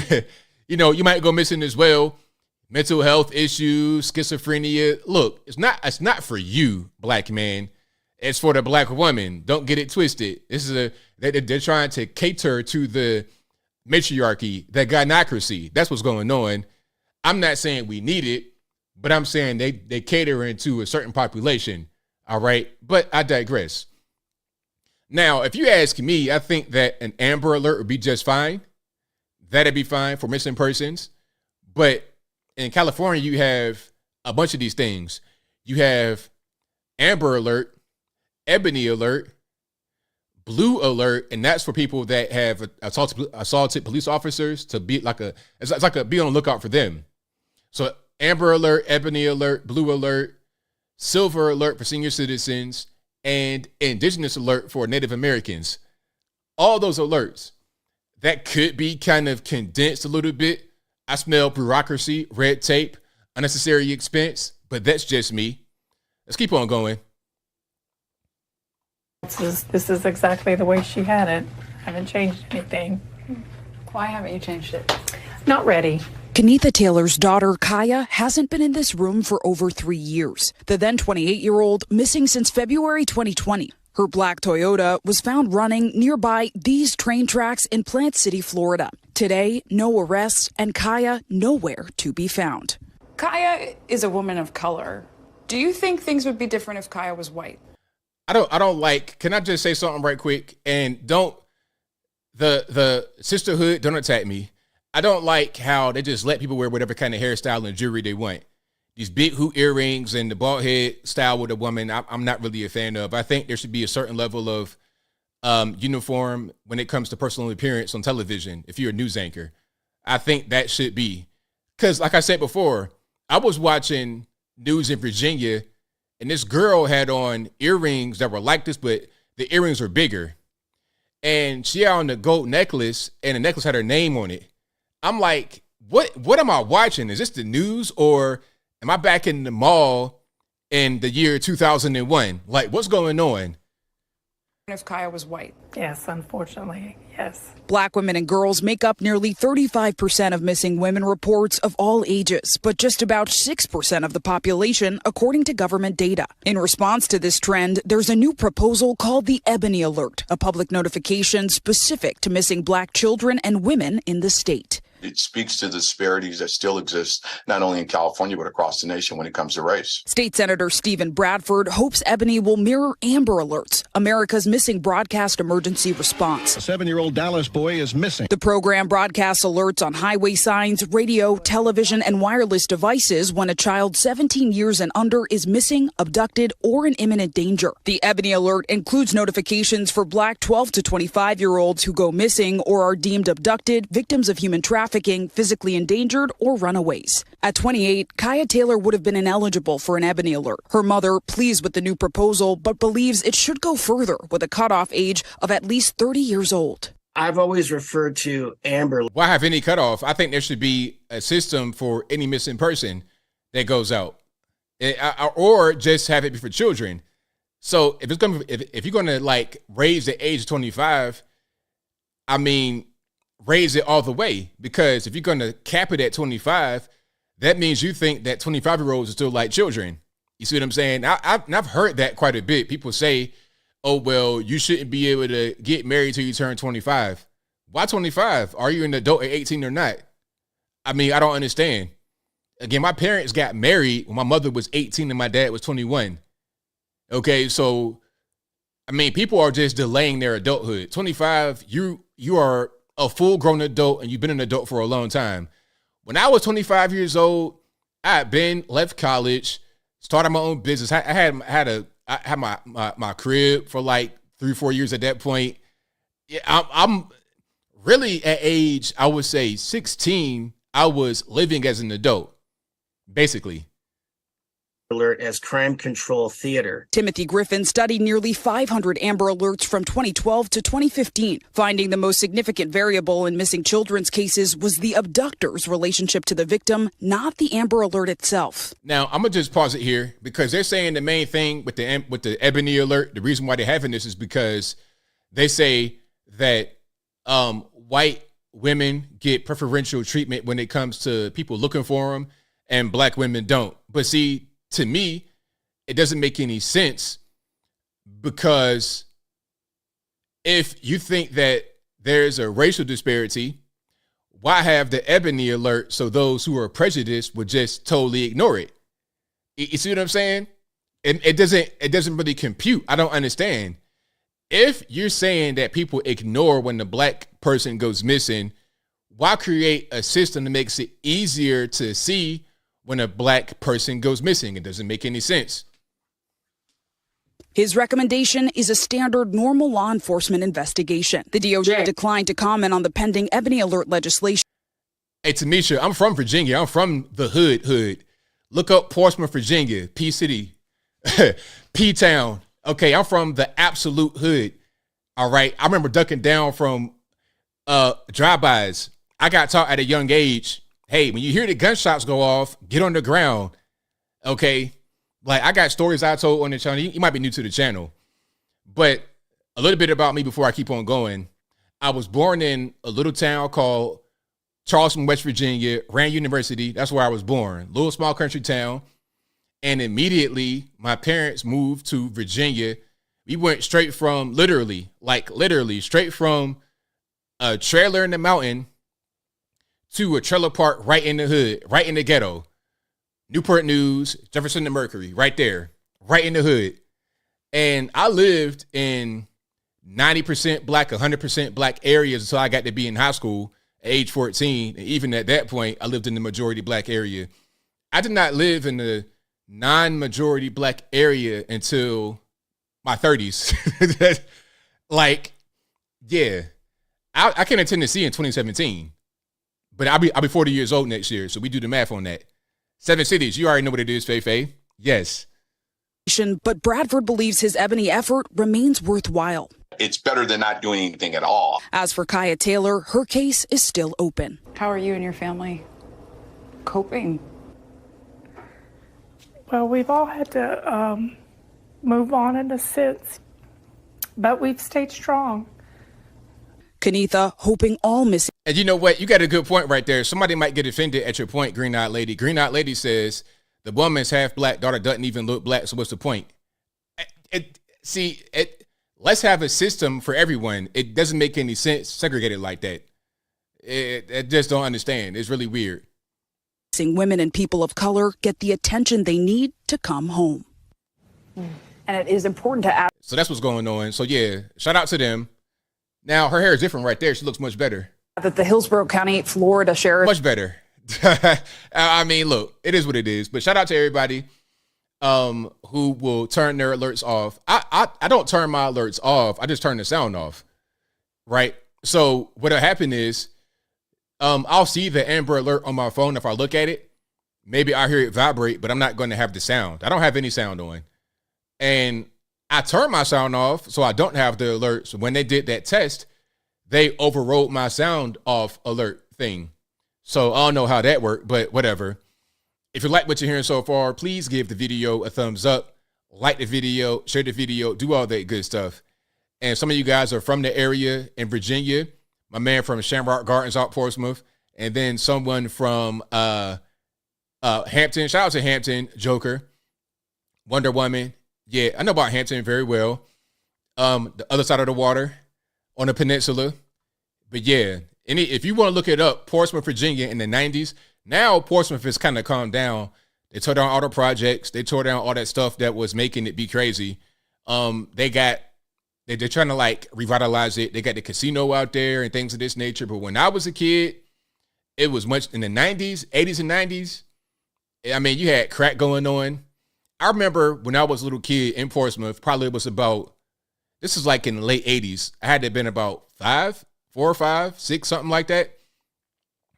We are out in this hood area where I was at the time where I was living.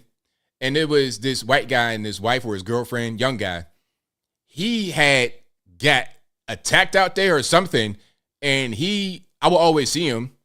And then I saw him one time. He was like an adult, but I would always see him all the time. He had his head stapled from the back of his head up to the top, stapled like right in the center. I was like, I would see that kind of stuff occasionally. It was nuts. But now it's different. Now it's better. Now it's not quite the same as it was. You still got some crime, but it's not quite the same as it was. Not in the 90s. Yeah, I think a lot of crime has changed since then. But if you're in New York or on the left coast, California, it's gotten worse. Oh, yeah. What they did with inner city crime was disperse them to other parts of the area rather than have them just in one area. But if you're living in Oakland, California, Los Angeles, you can't really escape it because now you got the high prices, the drugs, and the homelessness with the hood areas all together. It's a big mismatch. It's a lot going on. Let's keep on going here. Let's talk about Israel. Now, Israel, of course, this is the big news story that's going on. If you're watching Fox at all, if you're still watching Fox, which, I mean, it's okay. I'm not going to really attack Fox, but it's like they don't have any other stories. Now they're starting to kind of cover the House Speaker thing with Steve Scalise and whatnot, but they don't really cover anything else. You turn on Fox, it's going to be all Israel coverage. All Israel coverage all the time and nothing more, nothing less. And people are talking about they want to go to war. Your main man, Lindsey Graham, is the biggest war hawk. Lindsey Graham ain't nothing but, Dick Cheney. Who else? John McCain, bomb, Iran. That's him. That's Lindsey Graham. Now, let's see what he says here. All right, let's check it out. Let me get some sound. RIP headphone users. We're in a religious war here. I am with Israel. Do whatever the hell you have to do to defend yourself. Level the place. We're in a I mean, come on now. Like, okay, let's talk about it. Do you know that in Gaza, you got about 2 million people in Gaza? 2 million. So you say level the place. Now, and if I'm wrong about anything I'm saying, y'all please correct me. But I was reading that the average age in Gaza is 18. That's the average age. So you're talking about a lot of kids. Half of the population are under the age of 18, or they're about roughly half roughly half of Gaza is under the age of 18. So you're talking about minors, innocent people, little kids. You're going to flatten them? Now, I don't think when we were trying to find Osama bin Laden, the strategy was let's flatten the whole Pakistan to find him. I don't think that was the case. I think it was let's go to where he is and get him right there. If the beef is with Hamas and their fighters, you go to where the fighters are rather than just indiscriminate killing civilians and everything else. Now, we could say whoever is doing what, but if you're going to take the moral high ground, you can't just say, oh, we're going to delete civilians. That shouldn't be what we do. If you have a war, you need to fight the combatants, not just random people. You can't go back to the Obama drone striking civilians, people at a wedding, little kids, and whatnot. You can't do that. Also, there is an issue with the blockade. You see, Israel is blocking aid going to Gaza. Not aid, pardon me. They're blocking food and water. Now, I'm going to show you what is going on here. So this is the existing blockade that Israel already had on Gaza before the war. There's a naval blockade right there. See, this is the blockade because obviously Gaza is right there on the Mediterranean Sea. Okay, the Gaza Strip. That is all Gaza. And you have this area enforced by a border wall, a no-go zone, concrete barrier, and barbed wire fence right here to Egypt. And once you get past this area here, there's also a wall that goes all the way down the Sinai Peninsula to the sea, to the Red Sea. Okay, all the way down there. So this area is completely quartered off. And there's a naval blockade out there in the water. So if you're talking about getting supplies in from the Mediterranean, that's blocked off by the Israelis. 12 nautical mile limit enforced by Israelis since 2019. That's a blockade. So when you're trying to get in things like construction materials to rebuild some of the burnt out and bombed out buildings, they can't do that. When you're trying to get in food and water from the Mediterranean, importing it, you can't do that. Some are saying that the Israelis are cutting off their supply of food and water to Gaza because of the war, which, again, you're talking about a lot of kids that are going to be affected, but that's not necessarily what's happening. What's happening is they're blocking off supply from Egypt. They're blocking off the supply from the Mediterranean, and they're not going to allow them to exit through Israel to get to where they want to go. Now, somebody says, I don't know much about Israel. What am I getting wrong? As I said, if I said anything wrong, y'all please correct me. All right. But if you're going to say that, give me the actual thing. But I'm just looking at this graph right here. So if the goal is to attack Hamas, which is a government, and by the way, Hamas was elected in a democratic process. So about half of Gaza or more, 55% or more, voted for Hamas and the other half didn't.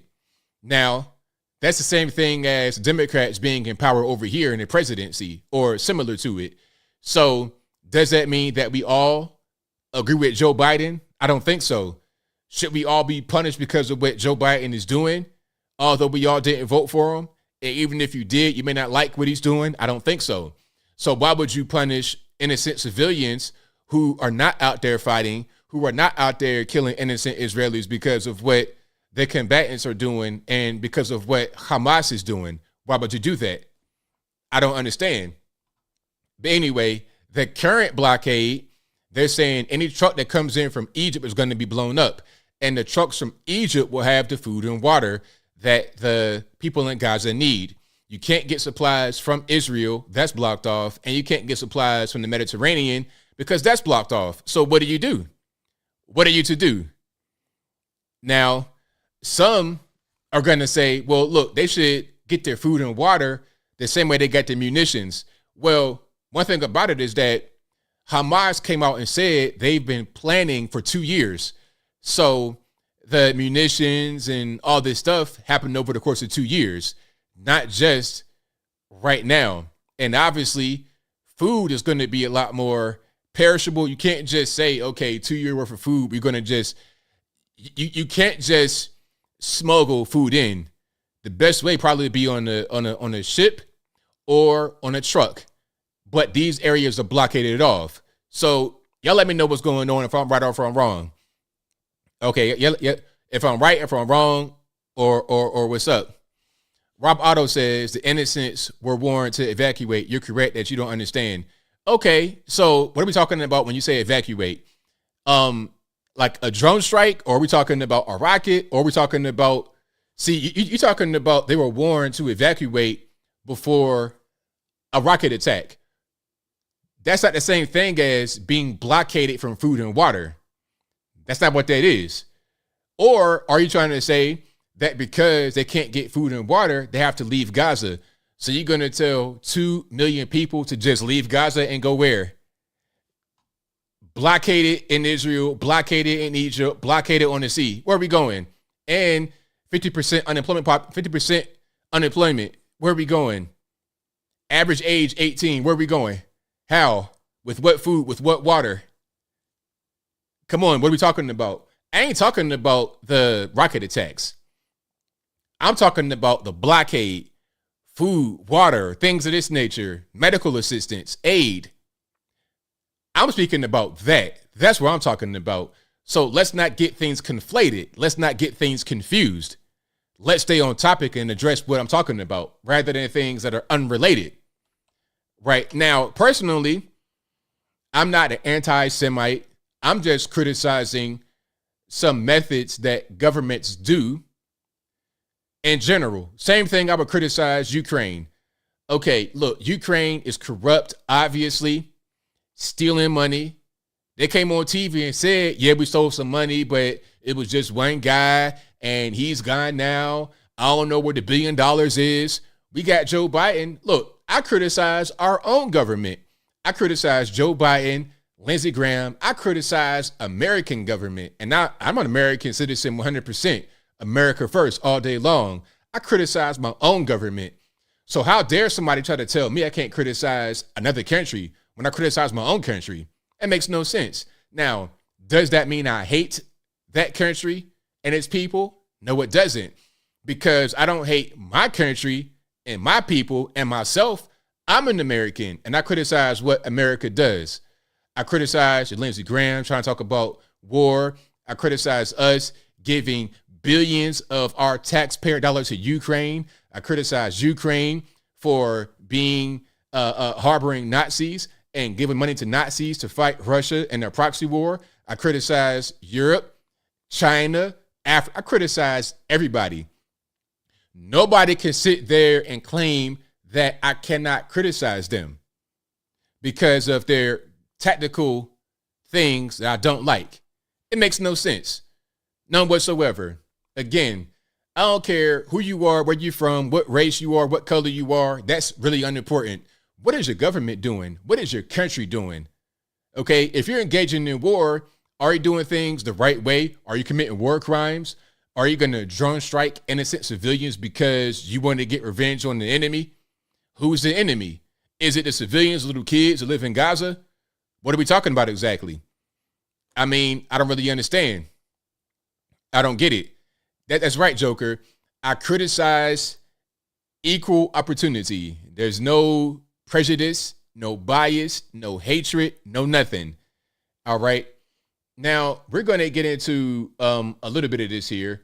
Ben Shapiro put a video out about what's happening because I think Vivek was talking to Tucker Carlson about the whole kerfuffle. I'm going to play some of that, and then I'm going to play Hamas speaking. Some of it, at least, because it's going to be kind of hard for those listening on the podcast to catch it. And if I have more, I will play more here. Now, I'm going to play both sides. I'm going to play what Hamas says and also what some Israeli, some pro-Israel protesters was talking about. I'll give you both sides so you see what's going on. All right? Let's check it out. And I agree with you, Taylor. let's just mind our business. That's my whole thing, right? Let's just mind our business as Americans. Let's not get involved with all these foreign conflicts. Let's not be in over there. Let's not do it. All righty. Let's watch some of this. We're going to keep on going. Fuck Palestine. Palestine to my dick. Sorry for the cussing. What do you think the response should be from Netanyahu and the military to Gaza? Kill all Palestinians, all of them. Not one left from the river to the sea. Palestine will be deceased. And Israel need to do like this. You see? Now Gaza. Like this.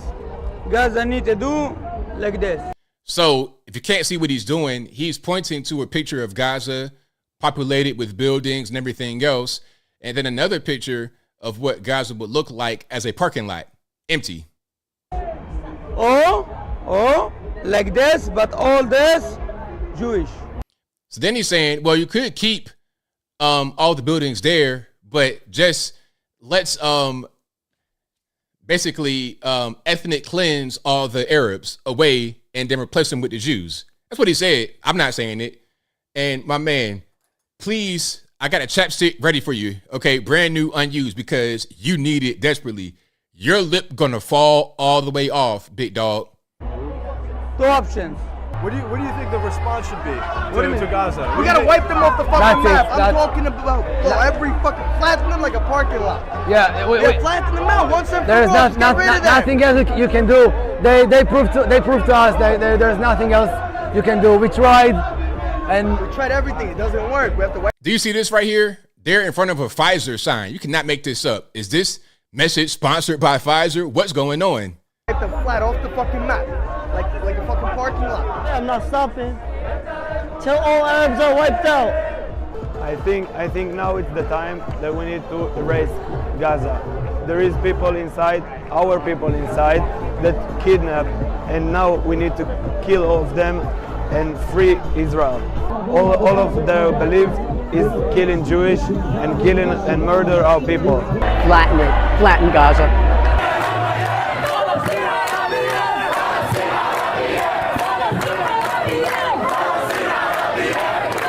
There's a sign that says it's not a war if one. There's a sign that says it's not a war if only one side has an army. Now, this is the pro-Palestinian people. That will be the last war in Gaza. This will be. Yes, it should be.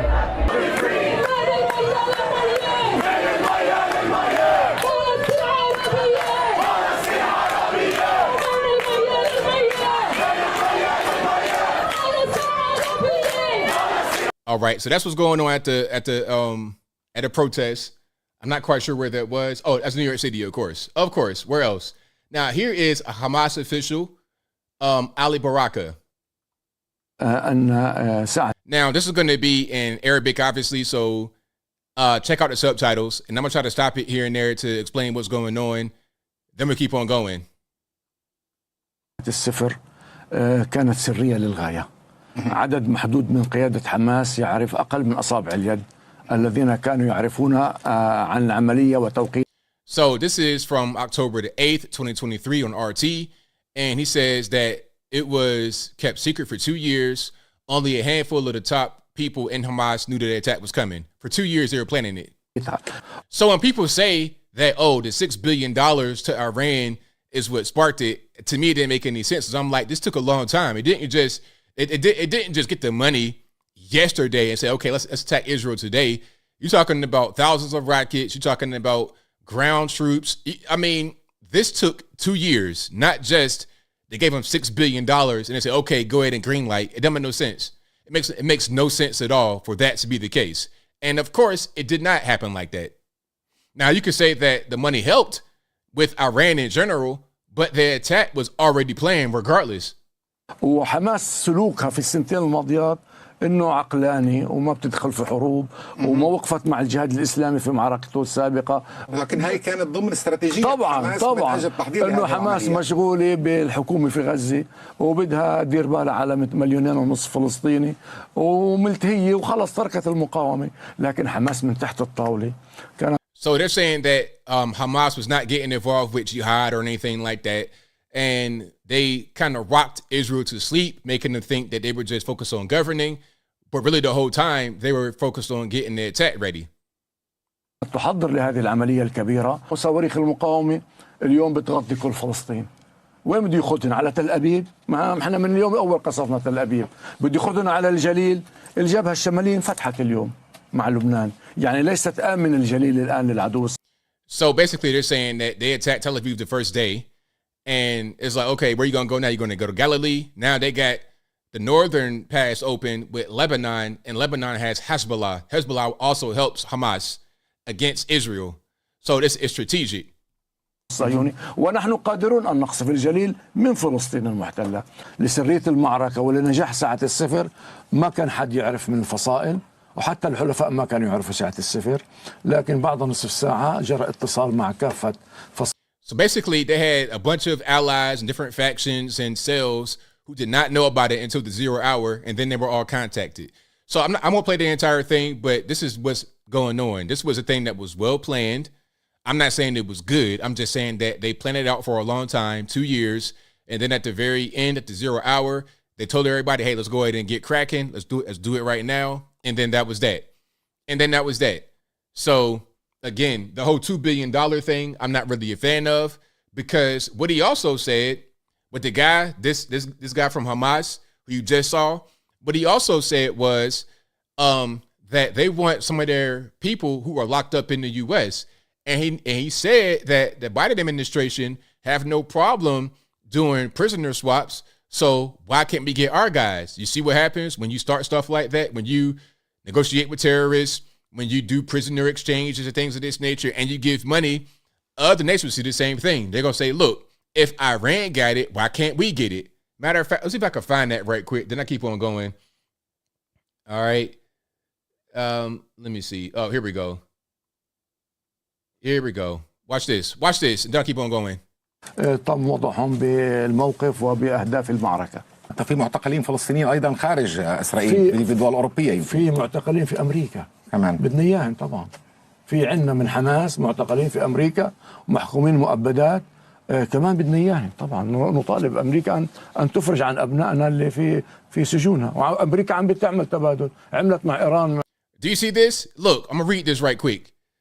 The U.S. conducts prisoner swaps. Only recently, it did one with Iran. قبل مدة قريبة تبادل. ليش ما تعمل؟ Why wouldn't it conduct a prisoner swap with us? He's saying it right here. And then didn't we say this? Didn't we say, hey, man, when you start stuff like this, now it's going to be a chain reaction. Everybody will do the same thing. They may take prisoners for the express purpose of getting their guys back, of getting money, or a combination of both. And here we are. There's Americans being held right now in Gaza or in Israel in general.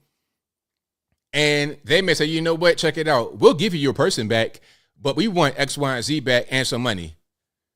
So what's going on? All right. But if you like what you're hearing so far, please give the video a thumbs up, like the video, share the video, do all of that good stuff. That'll help me out tremendously. To wrap that particular piece of the show up, I just say that, hey, let's focus on America first. And matter of fact, I'm going to play one more. I thought I had time to play the Ben Shapiro thing, but I don't. I may do a video on that specifically, but I'm going to play Joe Biden for you right quick, talking about what's going on.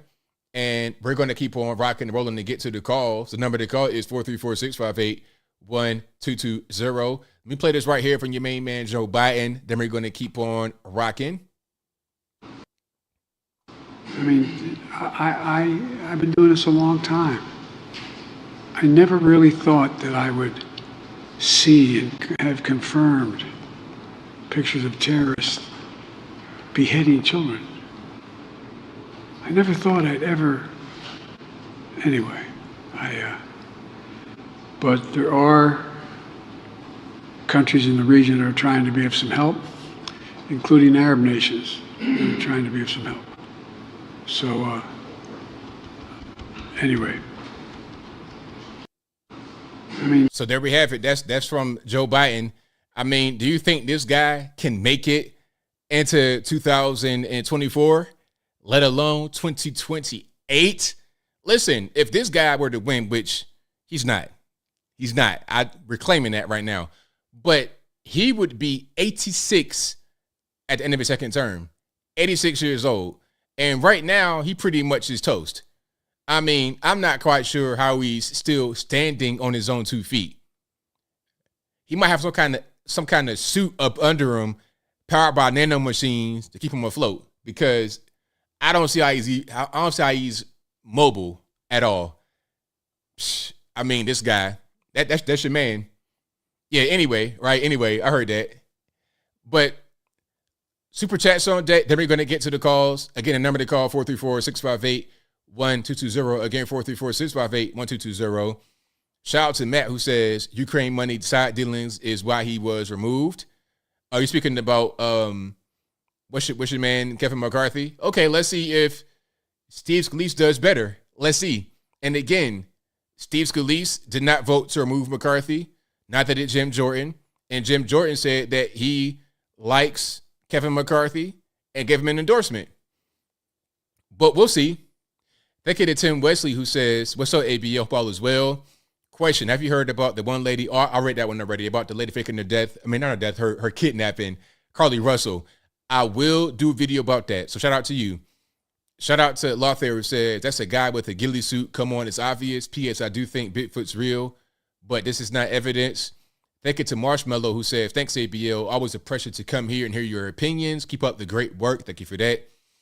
Thank you to Lawther for a few here, who says, as a bi-male, want to call all those college kids yourself entitled and shut up. I agree with Kansas. Also, ABL spitting out facts about Hollywood. It's real. And United States need to stay out of other countries. We don't need to go to war every 5 minutes. I 100% agree. Thank you to Ghost 66, who says, what about the Hamas leader talking about Friday the 13th? Now, I think Friday the 13th, they're talking about International Day of Jihad. I think I heard that. I think I read that. I'm not quite sure. If you guys know about that, let me know in the comments below. Thank you to Mojo for your Superman flying emoji. I appreciate you for that. Let's get to the calls here. The number to call, 434-658-1220. Again, 434-658-1220. There's also an email to call in through Skype. You could be right here in the bottom left-hand corner of the screen.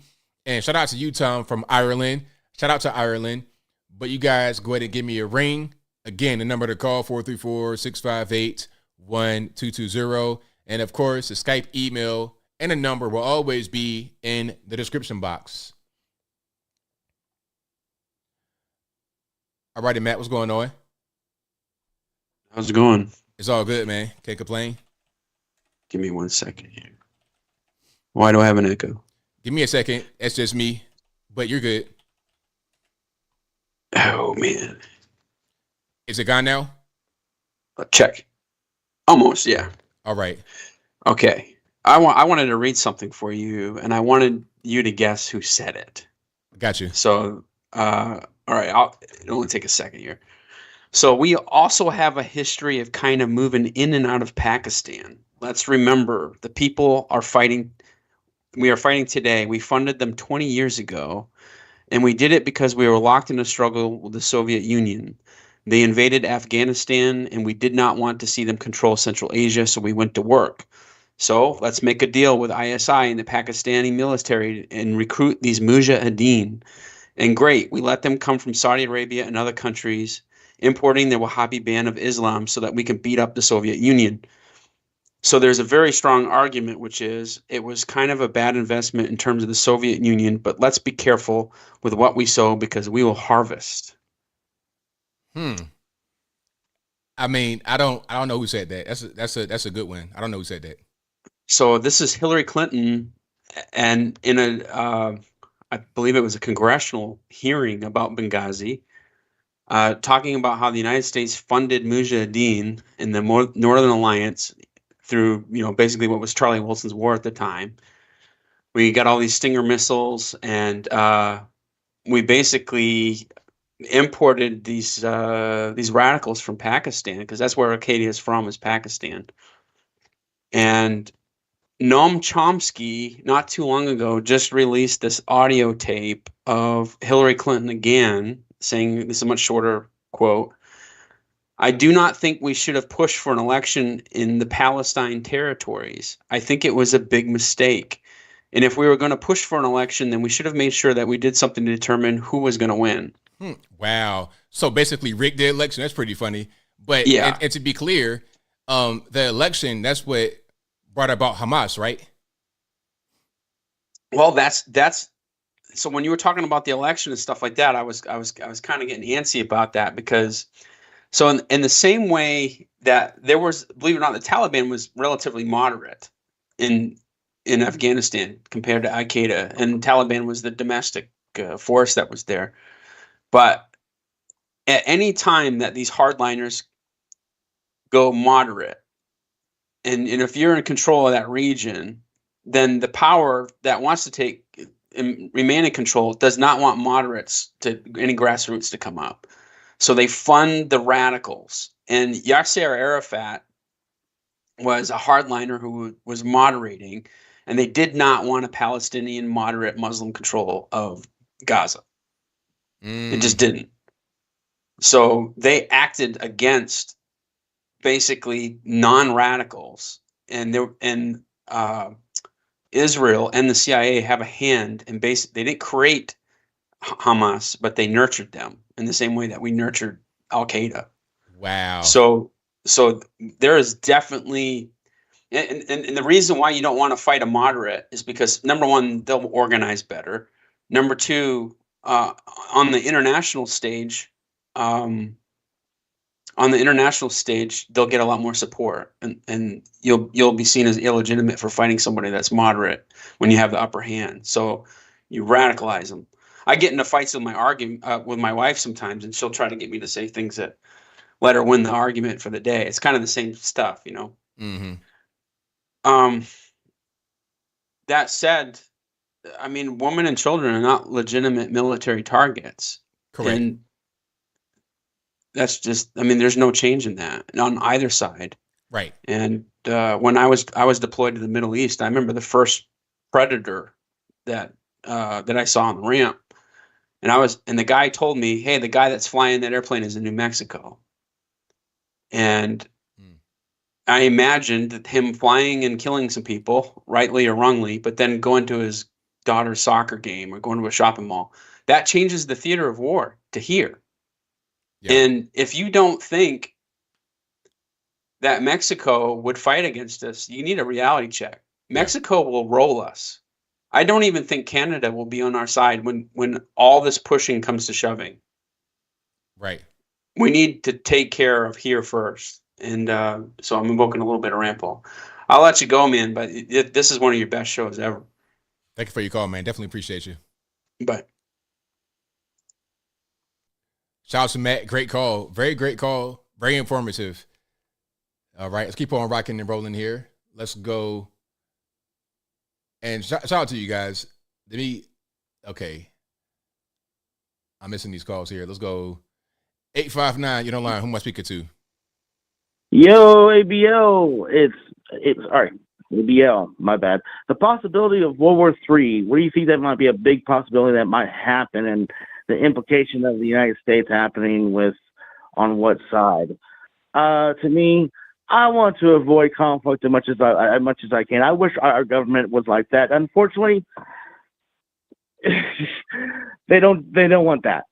you know, they seem like our government wants to stick our business into anything, even with Ukraine or Israel or Palestine or anything.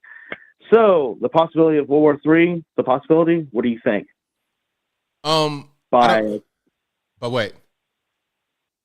By a couple years. So I don't really know, to be honest with you, but I think that this recent development has increased the chances, because the problem is that there's a lot of different things happening at once. You have Ukraine still happening. That's not going away. Now you have Israel, Hamas flaring up in a really big way. That always flares up, but now it's a big one. And you still have the specter of Taiwan and China and South China Sea, which is very, very important. Not just because of Taiwan itself, but because of that trade route. A lot of trade goes through there for the entire world. It'd be a mess. Like if that happens, it'd be devastating for the economy worldwide. So, and to be honest with the ABL, man, China to me sounds like a nightmare to live in. Like, I mean, I'm a libertarian anarchist, man. I don't like authority. You know, I'm very, very, very, you know, ANCAP. You know, you're anti-government yourself, bro. That sounds like a nightmare. But as far as like the authoritarian type stuff going on, I'm talking about like how like the social credit score over China. Oh yeah, that could happen here. Yeah, of course. That's definitely not what I want to be living under. Oh no, that sounds like a nightmare. Absolutely, for sure. Yeah, and I think the possibility, man, China is really strong, man. I'm more scared of China than any other country by this point. Their influences. Yeah, for sure. You know, and you know, I mean, I like traveling sometimes, man, but you know, hey, it's one of those countries that I'm like, yeah, I don't want to go there. Right. Absolutely. Most definitely. And hey, bro, I'm enjoying the show, man. Thank you very much for taking my call. I appreciate it, man. Much love, bro. Thank you for the call, man. Appreciate you. You too, bro. Bye. All right. Shout out to the caller. Let's keep on rocking and rolling here. All righty. And let's get to 918 in the line. Who am I speaking to? Right. Hey, what's up, baby? Yo. Everything's good, man. What's going on? Hey, not much, man. It's JB from Oklahoma. All right, man. Just listening. I'm pretty fired up tonight. You know, I mean, I'll sound like it. But I got some things to say about this whole dang Israel-Palestine crap going on. All right, go for it.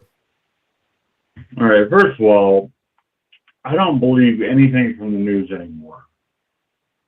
Ever since 9/11, I can't believe anything they say.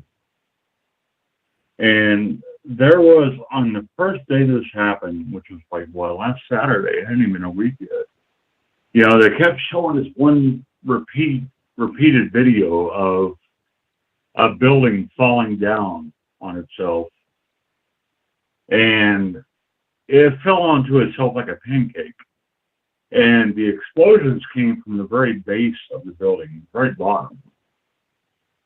Now, that reminds me of something. That reminds me of a building in New York City that ended with the number 7. Mm. Hey, it was a completely clean fall.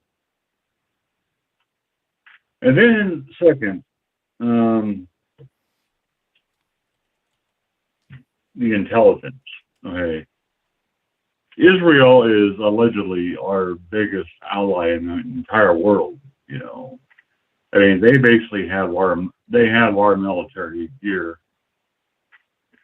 And for us and them to not see this coming, that one guy said it took about 2 years to prepare. Okay, that is a major failure of intelligence, which what they said happened on 9/11, a major failure of intelligence. That's right.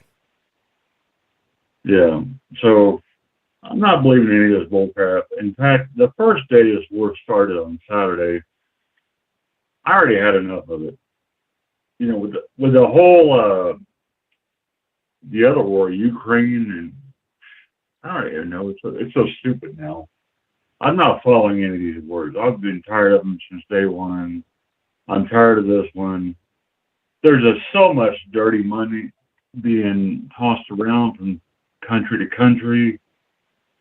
I mean, yeah, it's a waste of time to even follow it, to be honest with you. I hear you. Yeah. And, I don't know, people talk about World War III. If there is a World War III, it's not going to be like the previous two. It's going to be an intelligence war. It's going to be a data war. So it's going to be fought. And I've been saying this for years. You know, China will attack America without ever firing one single shot. And they already have. Look at the China virus totally took down our country in a year without firing one single shot, and we still haven't recovered from it. But anyway, man, I could go on and on, but I'll tell you what, I'm taking a break from all the mainstream news. I mean, I don't watch any of it, but I watch Greg Gutfeld on the 5. I always like his show, and I'll watch, the 5 on Fox. But they're going to be talking about this for, my God, who knows how much longer. It's going to be weeks and months. So I'm going back to video games. I'm replaying Cyberpunk since the new patch. So anyway, let's call and rant a little bit. Well, thank you for the call, man. I appreciate you. I love you, dude. Love everybody in the chat, all my friends in the chat, and everybody listening, and have a good night. All right, now, take care. All right, later, man. All right, shout out to my man from Oklahoma, JB Scotch fans. Keep on going. The number to call, 434-658-1220. 913, you're online. Who am I speaking to? Hello. I was calling because I just want to ask a quick question. This is about the Will Smith thing today. You had said earlier in the live that you think that, you said you were done with Will, his watching his movies and listening to his music. I wanted to know, well, if there was a chance, what would he have to do to change your mind, or you to watch his movies again, or are you totally done with him?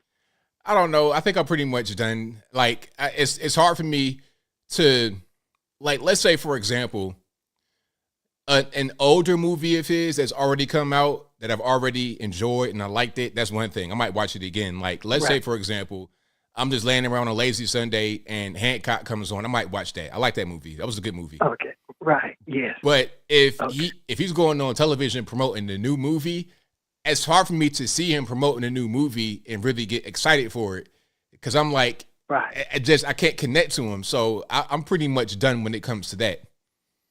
Oh, right. Okay. So, okay, that's what I wanted to know. I guess because you had something you had said last year, because I forgot to say I like your channel. I always watched you ever since 16, but you had said something last year about his career being done, and I always held to that, and I still kind of do, and because I don't know. So do you think there's a real possibility that his career is over after? Maybe, I know he got a new movie coming out next year. Do you think this is it for him, or? It's over. It's over. Like he's still Will Smith. He's still wildly popular, wildly famous. But the career he had, the fame he had, it's no longer. Like, he was a top tier celebrity, one of the best. Now he's kind of gone down. He could still make money and have success, but it won't be anywhere near the same. Like it was. It won't be anywhere near where it was. And as long as he keeps this whole thing going with this woman, and they keep going back and forth, and there's always negative news about him, it's going to get progressively worse. Oh, okay. I agree with you. But no, thank you. That's all I wanted to ask tonight. Thanks for taking my question. Thank you for the call. Definitely appreciate you. Bye-bye. Yeah, great call. I mean, Will, he's toast. He's out of here. He's out of here. 805 in the line. Who am I speaking to?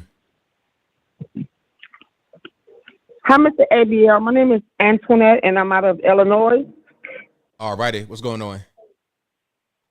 Hi. I was calling to comment on the part where they said in the news I was reading earlier about Black Lives Matter saying that they standing with Palestine.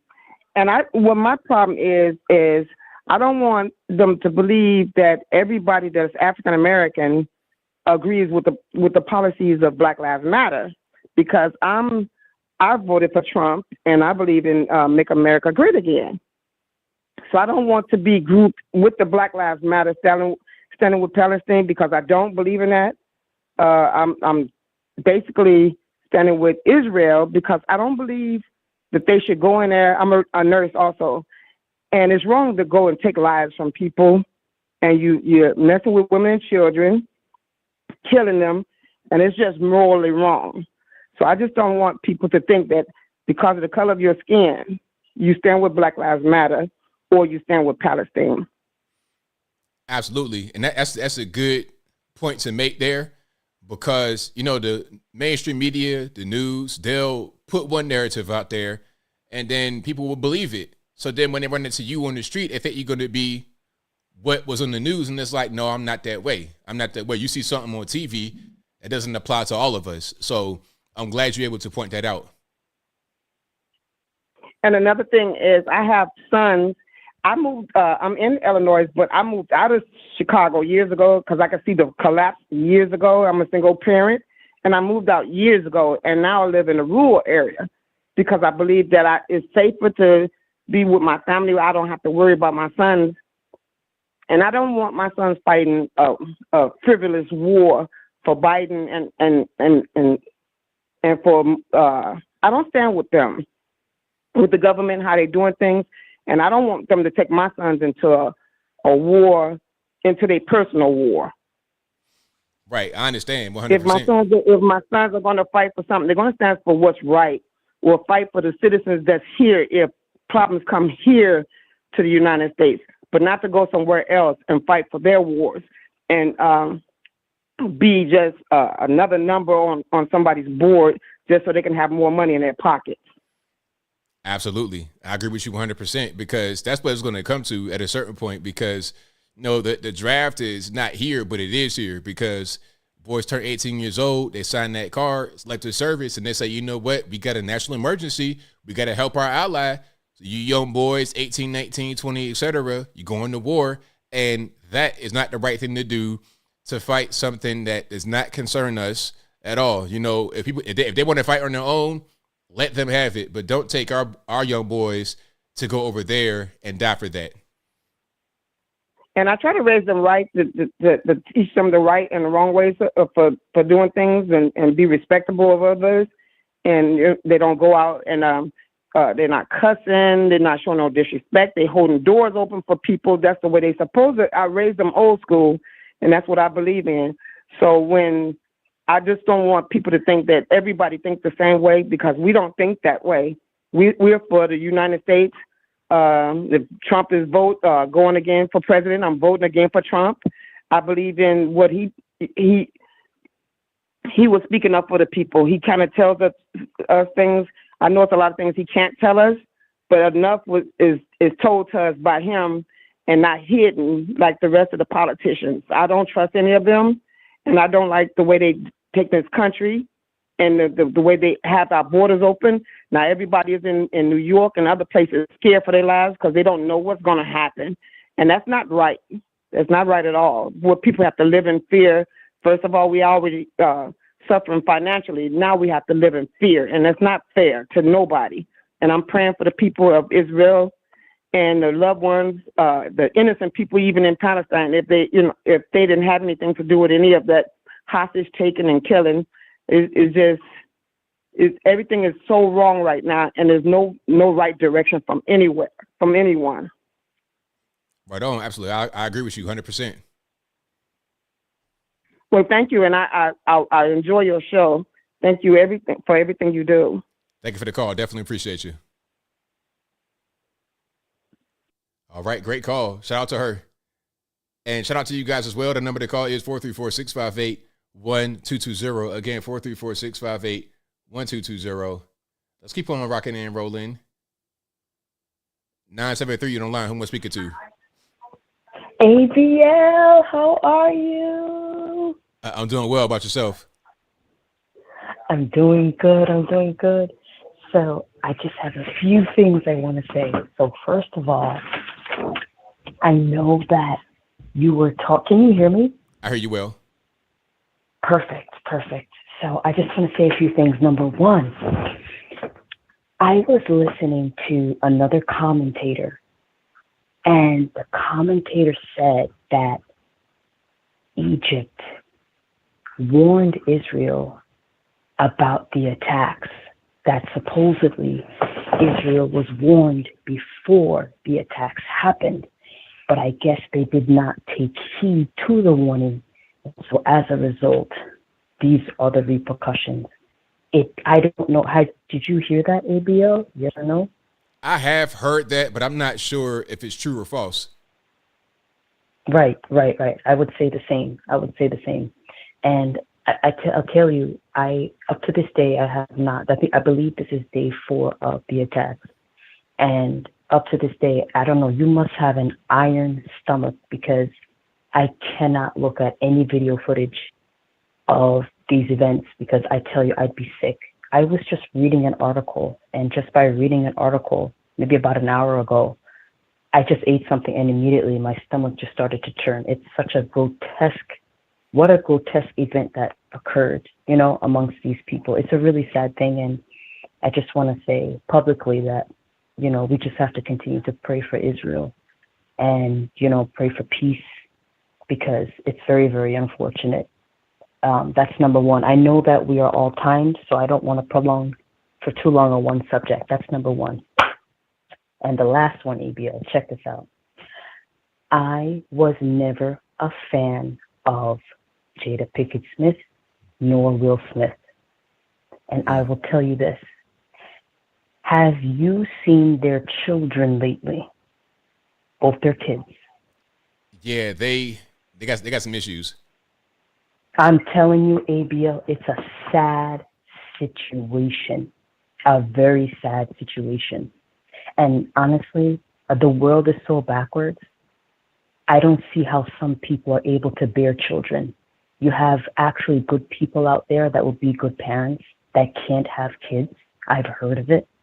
And then you have people, who have lots of kids that are totally just bad parents. If you listen to Jada Pinkett's story, she grew up in a household where her mom had all different types of men coming in and out of the house. Her mom never stayed with one guy. So they kind of believe in polygamy in a way. So that is now passed down to Jada, where she can't be stable. And from the beginning, I don't know if you remember, when they got married, when her and Will got married, it was an open relationship from day one. It was never anything serious, And so I'm going to end with this. These are the things that young people, our young society, are looking at. And unfortunately, these people are in high places. And this is what the young people are looking at, thinking that this is the right way to go. I'm telling you, the divorce rate is high.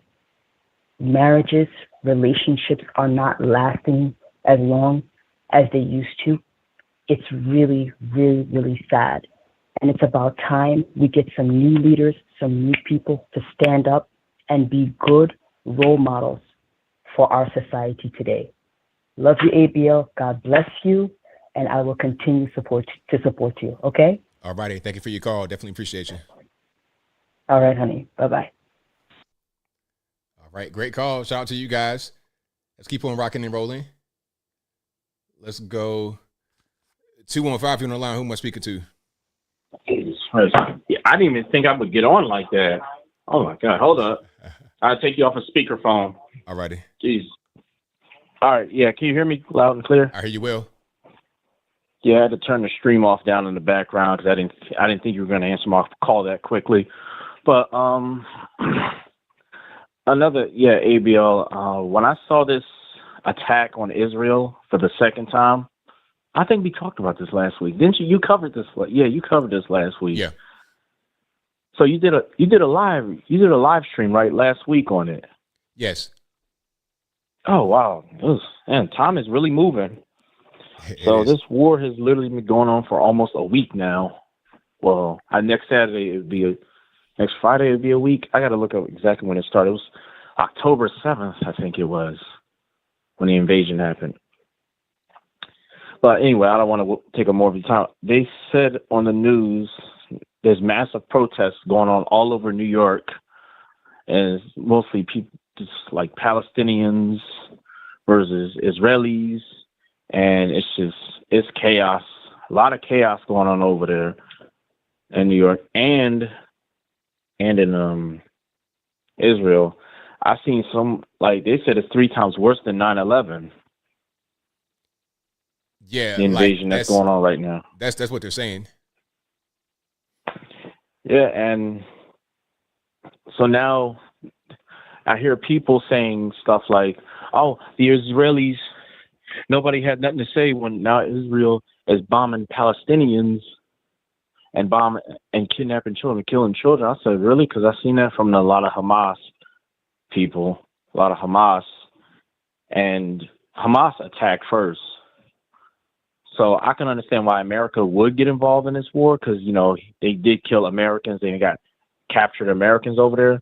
So I probably I can kind of see why, well, not kind of, I can see why America would get involved in the war. But honestly, I just wanted to ask your thoughts. How do you think this war is going to play out, ABL?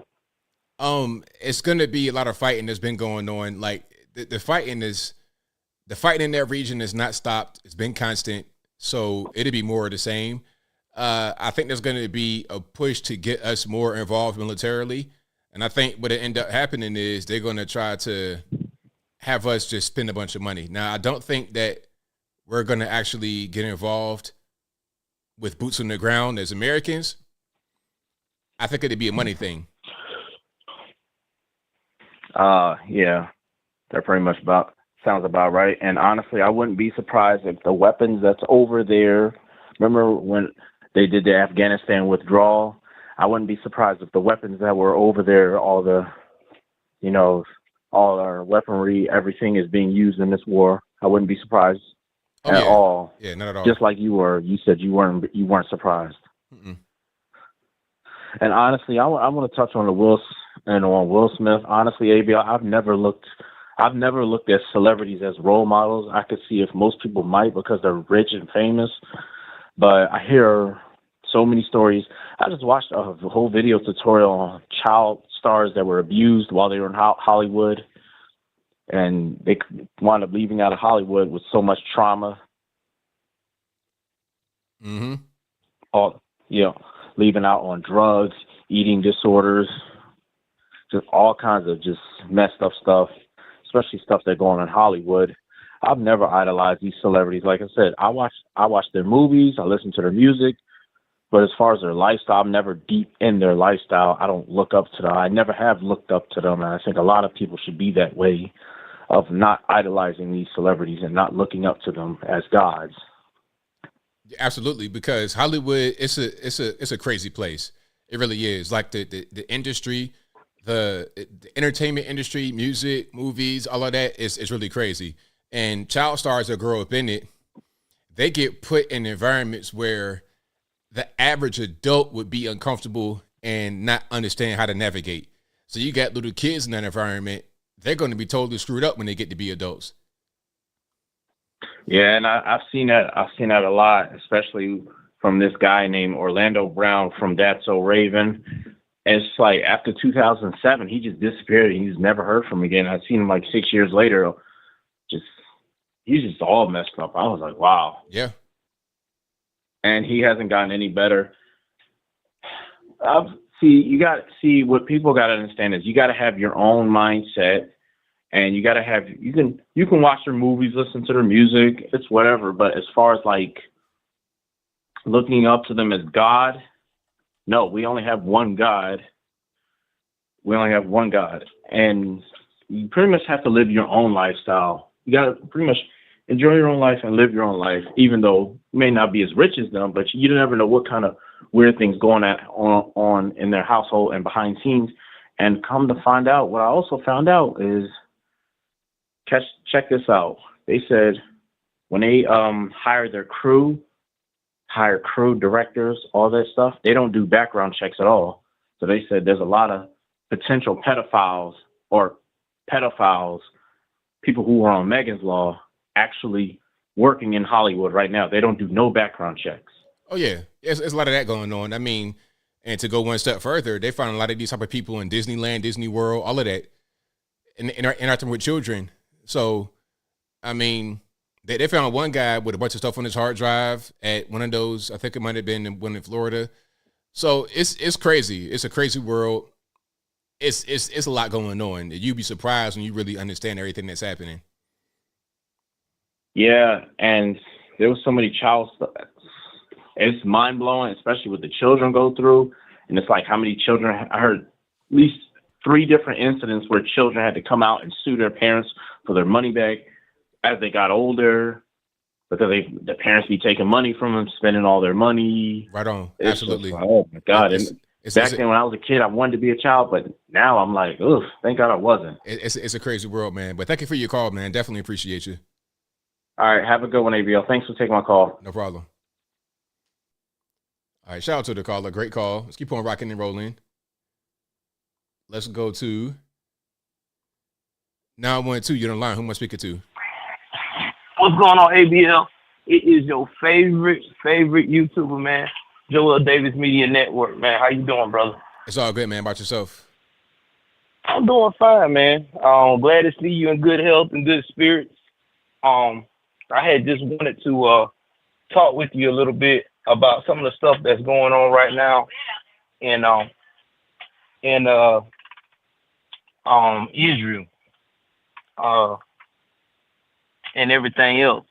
First things first, what I want to say is that it's disturbing to see how many people are supporting the terrorist group Hamas, man, when these guys are brutal. I mean, they beheaded the heads of kids, they tortured women, murdered women. I mean, how can you support a group like that?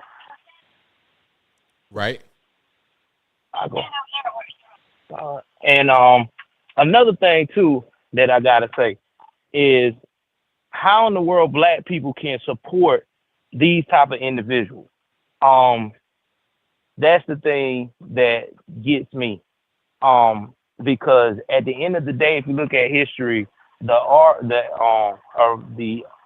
Arabs and the Palestinians worked with Nazi Germany to actually annihilate the Jewish people and put them in camps. Not to mention these same people that supporting Hamas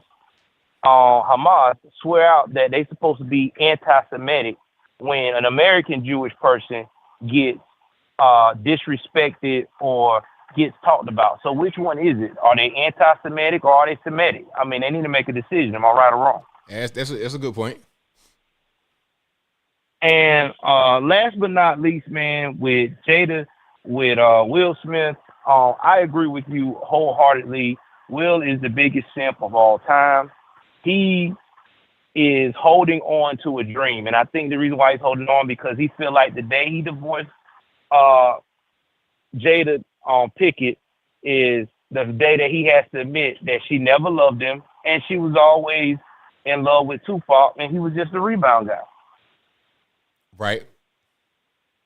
And that just shows you how Hollywood ego is so twisted that you're looking at a mental health episode happening in front of your own eyes. Because that's what's really happening with it.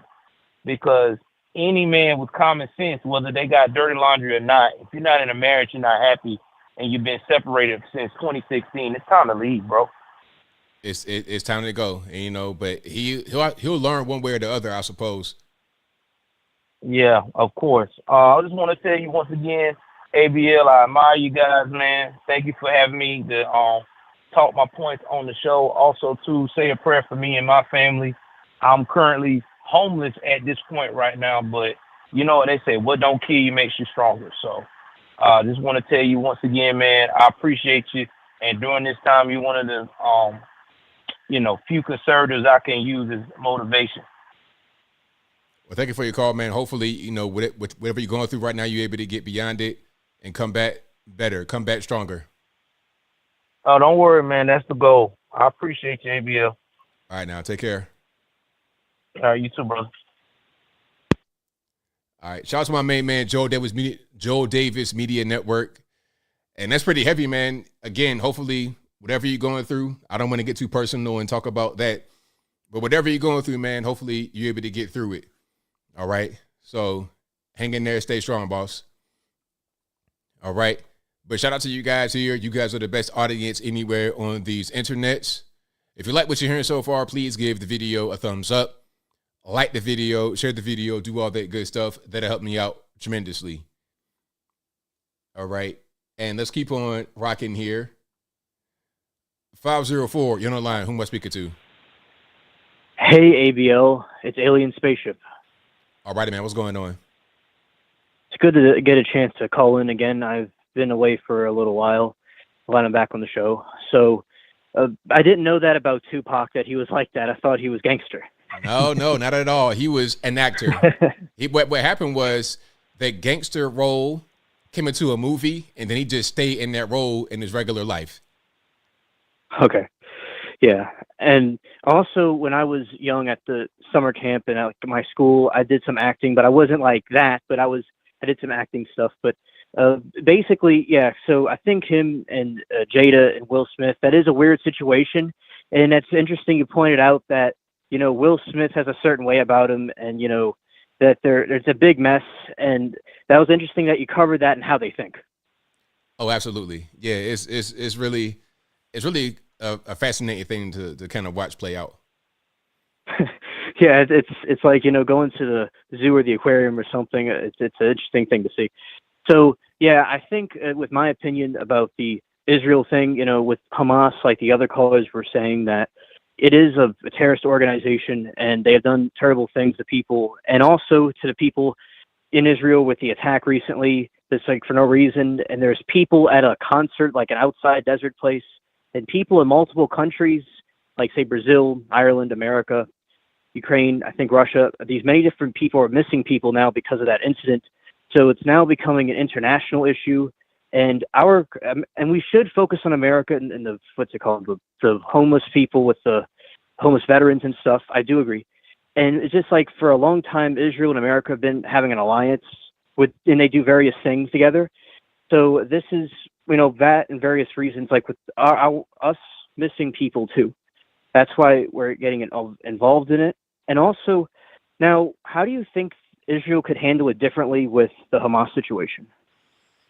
Well, they need to just, if it's going to be a war, you need to target those who are the actual combatants rather than trying to blockade civilians. That's not how you should go about any kind of war. And that should be the blueprint for anyone all over the world. Yeah, and I understand your point. And I think perhaps from Israel's perspective, which I do agree with that, maybe they're not too sure which people are for Hamas and which people aren't Hamas, because like in the Middle East and with the Vietnam War, there's a situation where they use kids as like shields and bombs and stuff. And I think maybe they're not too sure who is who. That could be a problem they may face. Yeah, but see, you know, they have Mossad, supposed to be great intelligence. At a certain point, we got to rely upon intelligence and then figure things out that way, because, you know, just to bomb everybody, that's not how it should go. It's just like when we got Osama bin Laden, it wasn't a matter of, okay, let's bomb the entire Pakistan to try to get to bin Laden. No, we're going to use intelligence and we're going to find out where he is and we're going to get him that way. And that's what happened. Right. I understand. And basically, you know, and this situation, I think that like it is important that they get the hostages back. And I think that with the situation, like with the Gaza Strip, they gave them these democratic elections, as you just said before, and like Hamas won the election. Now, how did that happen? As Matt said, you know, there's probably some strings pulled and stuff, and it is unfortunate. And also about another caller mentioned something that I've heard is that Egypt may have known that they try to give Israel some tip about what's going on. I don't think that's true. I'm not too sure, but I don't know how they could have possibly like prepared for that. You know, if it was going to happen, you know, how would they prepare for it to not happen when they're going to do it anyway? You see what I mean? Yeah, I mean, I don't really know. I think what they could have done is to go to certain sites. So if you have bombs or rockets that are being shot, let's try to figure out where these things are coming from. Let's try to figure out what's going on and prepare your population. If there's a pending attack, okay, let's get ready. Let's mobilize the military. let's not get caught off guard. If you know what's going to happen, you need to be on a heightened state of alert and readiness to be prepared for that to happen if it does happen. Right. And yeah, I agree, and that's how they could have done it. But in my opinion, I don't think they knew about it. And, no one really wins in a war. Like America had the Civil War and stuff. And, prayers for the people on both sides that are involved, and hopefully the hostages can be freed and the situation can be resolved for the people there. And yeah, but I will say, Hamas is a terrible organization that must be done away with. And also, that is all I have to say for this call. Thank you for taking my call. Thanks for the call, man. Definitely appreciate you. Okay, bye. All right, shout out to the caller. Great call. And shout out to you guys for being here. The number to call, 434-658-1220. 404, you're online. Who am I speaking to? Peace, man. It's me.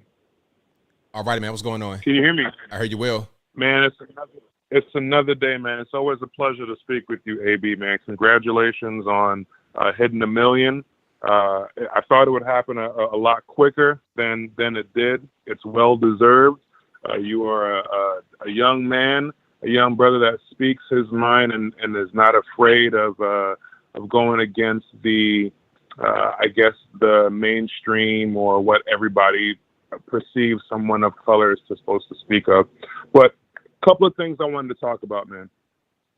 First, this Israel and Palestine thing is nothing new. I'm in my 30s. As long as I remember, there's always been some issue going on with it, whether it was Ariel Sharon or Yasser Arafat or Hezbollah or Hamas or Benjamin Netanyahu. The thing that I have a issue with when it comes to Israel is how much of a focus that is placed on that small piece of territory. You know what I mean? Yes. There's so much things going on in this world. If anyone wanted to take a look, the website is crf.org, and it tells you all the globally recognized conflicts that are going on in the world. And there are so many of them happening. There's something going on in Yemen. There's something going on in Syria. There's something that's been going on quite some time in Libya. There's something that's going on in, as closest to us would be Mexico as far as dealing with the drug wars.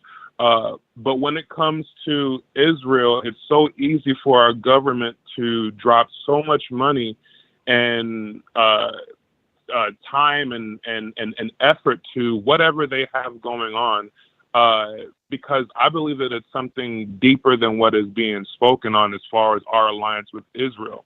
What do they provide us?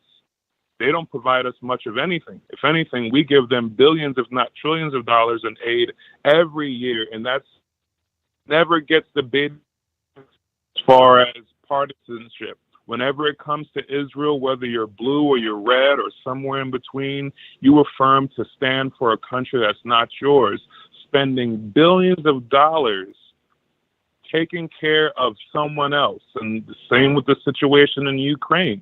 These are both countries that, what would they do for us? When have we looked in the past and said, oh, well, you know what? Israel did a lot for America. I can't speak on that. When in the past have we looked and said, oh, you know what? Well, Ukraine did a lot for America. I can't speak on that. I've never experienced that. I might be naive to that history. And if I am, by all means, let me know. But I have never seen such a shield of support for something that we truly don't know. We as Americans should be fighting this government to put the money in programs and in infrastructure and real estate for people like the caller that called in. It's probably a great brother, but for whatever reason, maybe because the rent is too bleep high, that he can't be in a predicament to provide housing for his family. But it is so easy for this government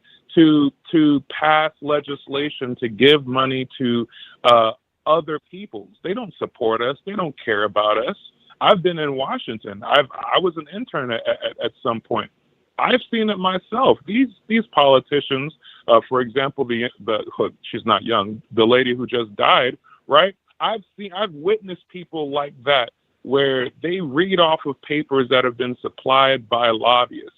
Their job is, especially if you're a representative as opposed to a senator, you only have a year of freedom, and then you're back to pumping and putting as much money and support behind your election campaign.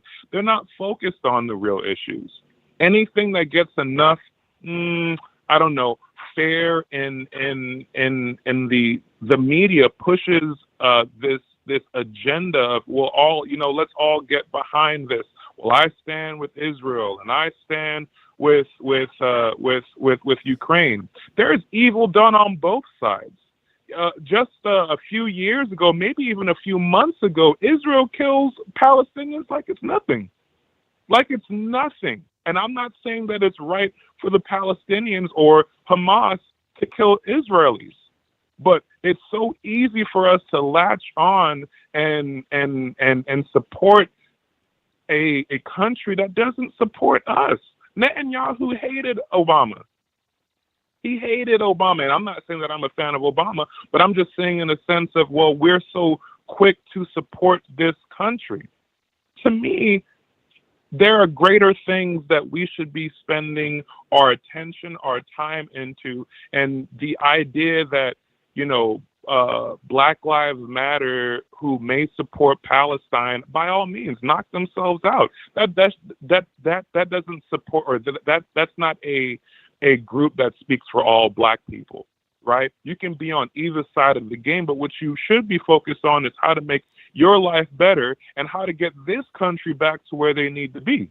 What are your thoughts on that? I think you're right on point. I think the main thing is, as Americans, let's focus on America. If we have a lot of issues here domestically that need to be addressed that are very serious, the inflation problem, the housing issue, a lot of things we need to address here, and we're sending billions overseas, there's a disconnect. This is part of the reason why the whole thing with The Rock happened, with the whole thing with him and Oprah and the fund. People got upset because it's like, hey, you guys are billionaires. We're over here, we're struggling, and we're worried about you trying to ask us for more money.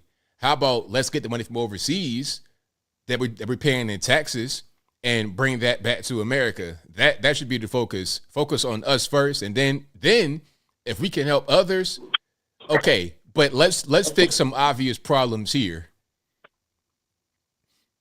I totally agree. And if I could touch on this Will Smith situation, I came up in the 90s.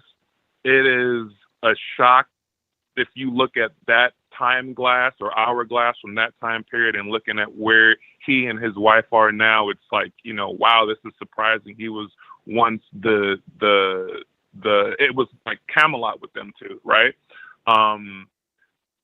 I haven't heard anyone bring up the possibility that maybe he doesn't want to divorce the lady because the paperwork is not in correctly, and he'd be down to lose a lot of money. Will Smith is one of the highest paid actors, especially of a darker hue in Hollywood. And if the paperwork wasn't right between him and his wife, then he can lose quite a lot of money. So I think that might play into the apprehension that he might have to divorcing or finally completely ending this relationship. Yeah, I mean, he's looking bad right now, but at the end of the day, this is a guy that's made millions and millions of dollars. His name will last in history. He's up there with Denzel Washington. It just so happened by a bad choice as far as picking his mate that we're hearing this, but it could just be a monetary situation as opposed to it just being him being a simp or what you call it. Well, I think you got a good point, man, but thank you for your call. I definitely appreciate you. Absolutely. You take it easy, man. Thank you, man. All right. Great call. But something else about that quickly before we get to my next call. He's going to lose money regardless. It's just a matter of how much are you going to lose? Okay, how much? If you keep going down this road, you're losing opportunities financially because she's causing a lot of problems. And if you go ahead and pull the divorce, ain't no prenup probably, it'd be a lot of money lost that way. But what's the better option? What are you going to do? You're going to lose money regardless. How much do you want to lose, and when do you want to lose it? 773, you don't line. Who am I speaking to? ABL, it's your retired Chicago police officer friend. How you doing? Everything's all right. About yourself? Good, thanks, ABL. Listen, you know, people have to understand the correlation between violence and strength. You know, peace through strength. As the one caller said, there's always conflicts all over the world that are going on. There's always violence and conflicts in a city like Chicago or anywhere in the country or in the world. But you have to be able to manage it. And once you lose your strength, like the police lose it through these protests and defund the police and this whole attitude and all that, once you lose your strength, violence just explodes and it becomes very hard to manage. The same with the Middle East there, ABL, in the Gaza Strip and all over there. Those people have been living next to each other, shoulder to shoulder, for centuries. But and there's always been conflict there, but you have to try to manage it. And you manage it between strong governments and everything else and keeping a lid on things. You're going to have these certain things explode a little bit here and there, but it's manageable. But once you lose strength, it becomes, unmanageable. And the next thing you know, there's all kinds of violence in your city, or there's a war in the Gaza Strip and they're killing little kids and chopping off heads and they just go crazy. And it's the same thing in any city or any part of the world, just like in Mexico with the drug cartels that use violence, and they use all kind of atrocious kind of violence. And once it explodes and you don't keep a lid on it, it's very hard to manage. I rethought something, ABL, which was Biden leaving all that equipment in Afghanistan. I started to think that maybe they wanted to leave the equipment there. Why? Because let's arm these people. Let's leave our stuff there and just leave everything behind. But let's leave the armament behind and see what kind of conflicts that they could drum up so that the military industrial complex can go on making their money. Because if you have no morals, think of yourself having no empathy or morals, like some people in the world, they're godless and they have no morals. Hey, we make money from conflict and they let it get out of control. That's why we have to be in these parts of the country militarily, to keep our thumb on things, to keep it under control. Once it gets out of control, the only way to get control back is to throw a ton of money at it, to try to bribe it back under control. And that's what America's doing. That's why when we had problems in the Philippines, we kept the presence in the Philippines. We kept the presence in Japan. We kept the presence in Germany. We didn't keep a presence in Afghanistan. We should have kept a presence there and keep our thumb on it. Now things are out of control, just like they are in our country. They're out of control. The borders are open. God knows what terrorism is going to wreak in the USA because of all the people we let through our borders and just an open door policy. Anyway, ABL, so I know it's a lot, but we really need to take control back. It's important. So that's my 2 cents, and thanks, and I'll talk to you later, ABL. Thank you for the call. Definitely appreciate you. Thank you. All right. Great call. Great way to end the show. Thank y'all again for being here. You guys are the best audience anywhere on these internets. If you like what you heard tonight, please give the video a thumbs up, like the video, share the video, do all that good stuff. That'll help me out tremendously. Also, this is a podcast you're listening to right now. It'll be available on your favorite audio streaming platforms, whether that be Spotify, Google Play, Apple, iTunes, etc. Link for that will be in the description box, or just go to your favorite audio streaming platform and search ABL Live. I should pop right up. And this will be available at 8 a.m. tomorrow, Eastern Standard Time. I'll be back here live again on Saturday, 8 p.m. So right around right now, 11 p.m. Eastern Standard Time. But that'll be a wrap for me. Thank y'all again for being here. You guys are the best audience anywhere on these interwebs. And do I have super chats to read right quick? I think I do. I got a few here. But shout out to you guys for watching, for retweeting, for super chatting, whatever you're doing, because without you, there is no me. And I thank y'all again every single time. Really enjoyed the show tonight, as always. Shout out to Bean for giving out 5 Anthony Brian Logan memberships. I appreciate you for that. Thank you to S Ford for being a member and saying salute to you, ABL. I appreciate you. Thank you to Bob K. MIT, who says the military industrial complex is real and in charge.